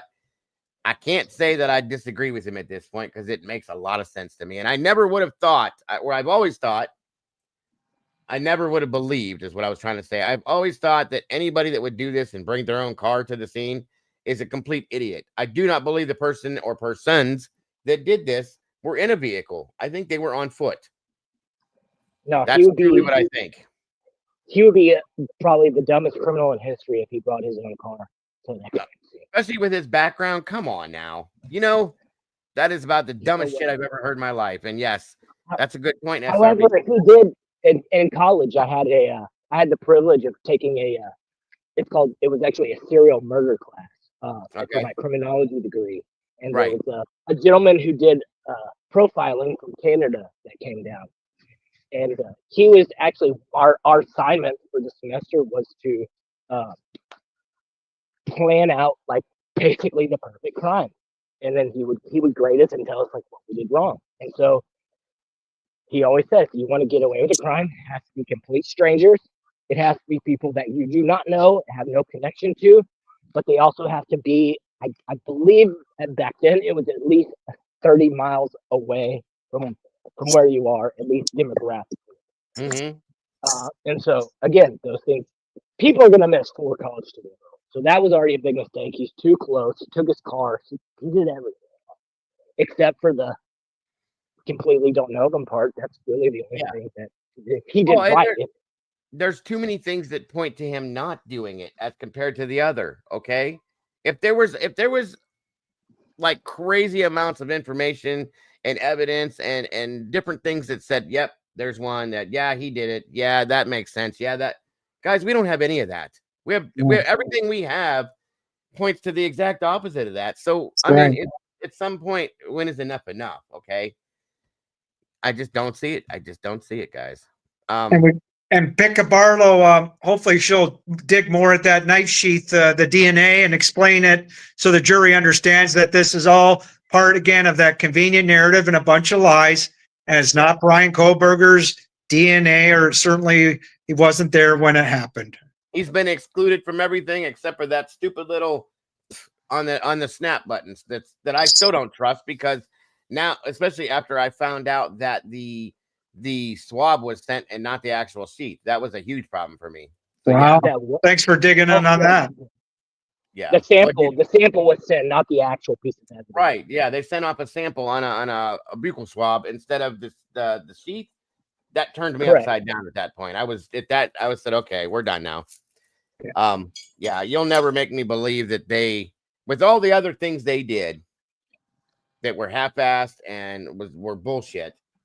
Now you're going to tell me that that's how that was. And I'm not saying that it's abnormal to do that. What I'm saying is I don't trust it because I don't trust anything else. So that was just the icing on the cake for me in that sense. That's all. Cool. Do you think Bethany's in protective custody, guys? It's what? Do you think Bethany could be in protective custody? Because we don't hear from her. She's not in town. She's supposed to be Dylan's, I thought, one of her besties, but she's gone. I just wonder, No, she's in Las Vegas, I believe. Oh, she's in Las Vegas? Yeah, there were photos showing. Oh, I'm sorry. In a sorority, and it's okay. Not everybody knows all that stuff, but yeah. Yeah, I wouldn't want to be her out in public anywhere. So I don't blame her for that. I think she's in school in Vegas, in Nevada. So okay. Either way, she was petrified. She didn't want to come back here and testify to this. Okay, fine. Yeah, I get it. Why? If you know I thought it was the man is in custody, why are you so worried about it? You know what I mean? I always thought it was interesting on that that was a witness testimony subpoena that her attorney answered, where the state of Idaho said that she would not be arrested upon returning for her testimony. Well, subpoena. I thought that was a little. I thought it was interesting too, but we looked into that, and that is protocol on something like that for anybody. They put that out there. Standard language for a subpoena. Yes. But I believe me, I checked it too. Like, well, wait a minute, why'd you say that? But that's standardized. Yeah, that's standard verbiage. But it fits in this case as being a strange statement. You know what I mean? Right. 100%, guys, 100%. So, all right, everybody, we're at our 3-hour mark. It's been a hell of a conversation. I really appreciate Estes and Detective Mowry. You guys, thank you. Great. We get more and more people coming up here. I appreciate you guys very much. Check me out on Estes Crime Maze, please, everybody. I need to somewhat grow this channel, and I thank you very much again, Dago and company. We put that link in chat, mods, if we can do that, please and thank you. Guys, go check out Estes Crime Maze. Obviously, he's got some really interesting things to put out there and interesting things to talk about. So I'm going to be doing it myself. Thank you. And I'm learning a lot from you, Dago. Thanks very much. I appreciate you, brother. And you're welcome anytime we do this. Please know that. Awesome. Appreciate it. It's great to be part of the community. I've been wanting to go on live, especially with you, for quite a while. Absolutely. I appreciate you. What's up, Detective Mallory? What'd you Hey, say? Dago, you talked earlier about having a music stream or something later. What was that about? Well, it's kind of a wind down type, decompression type thing that I'll come out and we'll play music and stuff and just kind of hang out and get away from the true crime stuff. And kind of not like a jam sesh. Well, we do a little bit of that too. My son jumps in. We have guitars and stuff. Sometimes he'll start singing. I do. It just depends. So we'll see. Either way, it might pop off. You're more than welcome to pop in and check it out and see if it's for you. Not everybody likes it. Some people do. Some people don't. You know what I mean? It goes either way. It's just a good way to break it down and kind of disconnect a little bit for a little while and relax, get this shit off the top of your head, and then come back to it the next day fresh and clean. That's all. Yeah, man. Absolutely. Maybe we can react to some singers one day, Dago. I've got a reaction channel on YouTube. I haven't done a video in 2 years because I haven't had proper equipment. It's called Jason Fitness Captain Music. Okay. And we react to, many people do it, reacting to some of the best singers around the world. And as you say, great way to decompress, but it's always great when you do dive into the Idaho 4. Yeah, I'm down for it. I'm a musician. I have been for years. My son is. Right. I've been in music forever. So I love anything related to music. So I'm down for anything, guys. Awesome. There it is. Thank you, SRB, guys. Check out that link. I'll be doing it. Gonna jump over. I promise. I don't believe that you guys would be disappointed. The man's got a lot of sense that he talks, and I really appreciate it. Thank you, Dago. Please go check it out. Appreciate it. Oh, you know what? Hold on a minute. I gotta turn. Yeah, your microphone is super loud, bro. I guess a couple people are saying it. Let me turn you down a little bit. That's not my fault, not yours. I got it. Say something for me. I love you, man. You're good. You're good. You're good. It sounds better now. Sounds better. Thank you, SRB, for that. And Circus Music, thank you for that. Brian will make millions doing men's eyebrow. Yeah. That's great. That's hilarious. There you go, Circus. Thank you for that. God bless. I appreciate you very much for that. That was hilarious. Manscaped by Koberger. Yes. Yeah. Exactly. You'll see him on a Maybelline commercial pretty soon. That's insane. You guys are amazing. I appreciate it very much. Again, thank you to my panelists. You guys are absolutely amazing. I appreciate your input, your intellect, and your thoughts, theories, opinions, all of it, guys. You're amazing. Let me see here. I think that's going to do it. Everybody in the chat, guys, you're absolutely amazing as well. I wouldn't be here if it wasn't for you. You guys know that. I appreciate all of your insight, your intellect, and all of your conversation pieces that we put out here and talk about day in and day out about this. Again, much love to every one of you guys. I hope to see you guys soon. Everybody have an amazing night. Don't forget to love yourselves, love each other. Don't change a thing. You guys are the beautiful people, and we will see you soon, folks. Bye-bye now. See ya.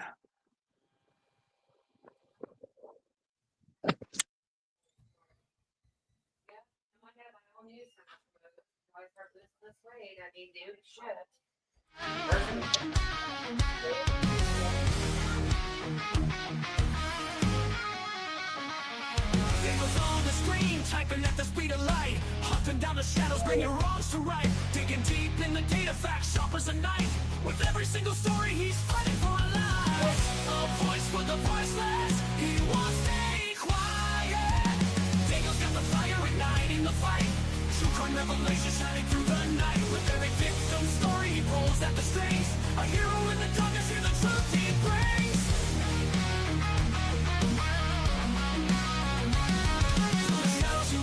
Streaming loud and clear, cracking cases open, hearts filled with fear. These channels are beacon in a world gone wrong. He guides us through the chaos, a soldier so strong. The clicks and the lights, they follow his lead. With every new case, he plants a new seed. Sharing their stories, giving hope where it fades. Dago's a warrior through the trials he waits.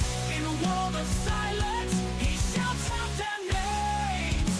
Dago's got the fire igniting the fight. True crime revelation shining through the night. With every victim story, he pulls at the strings. A hero in the darkness, hear the truth he brings. From the shadows you rise, are streaming loud and clear. True crime revelation shining through the night. With every victim story, he pulls at the strings. A hero in the darkness, hear the truth he brings.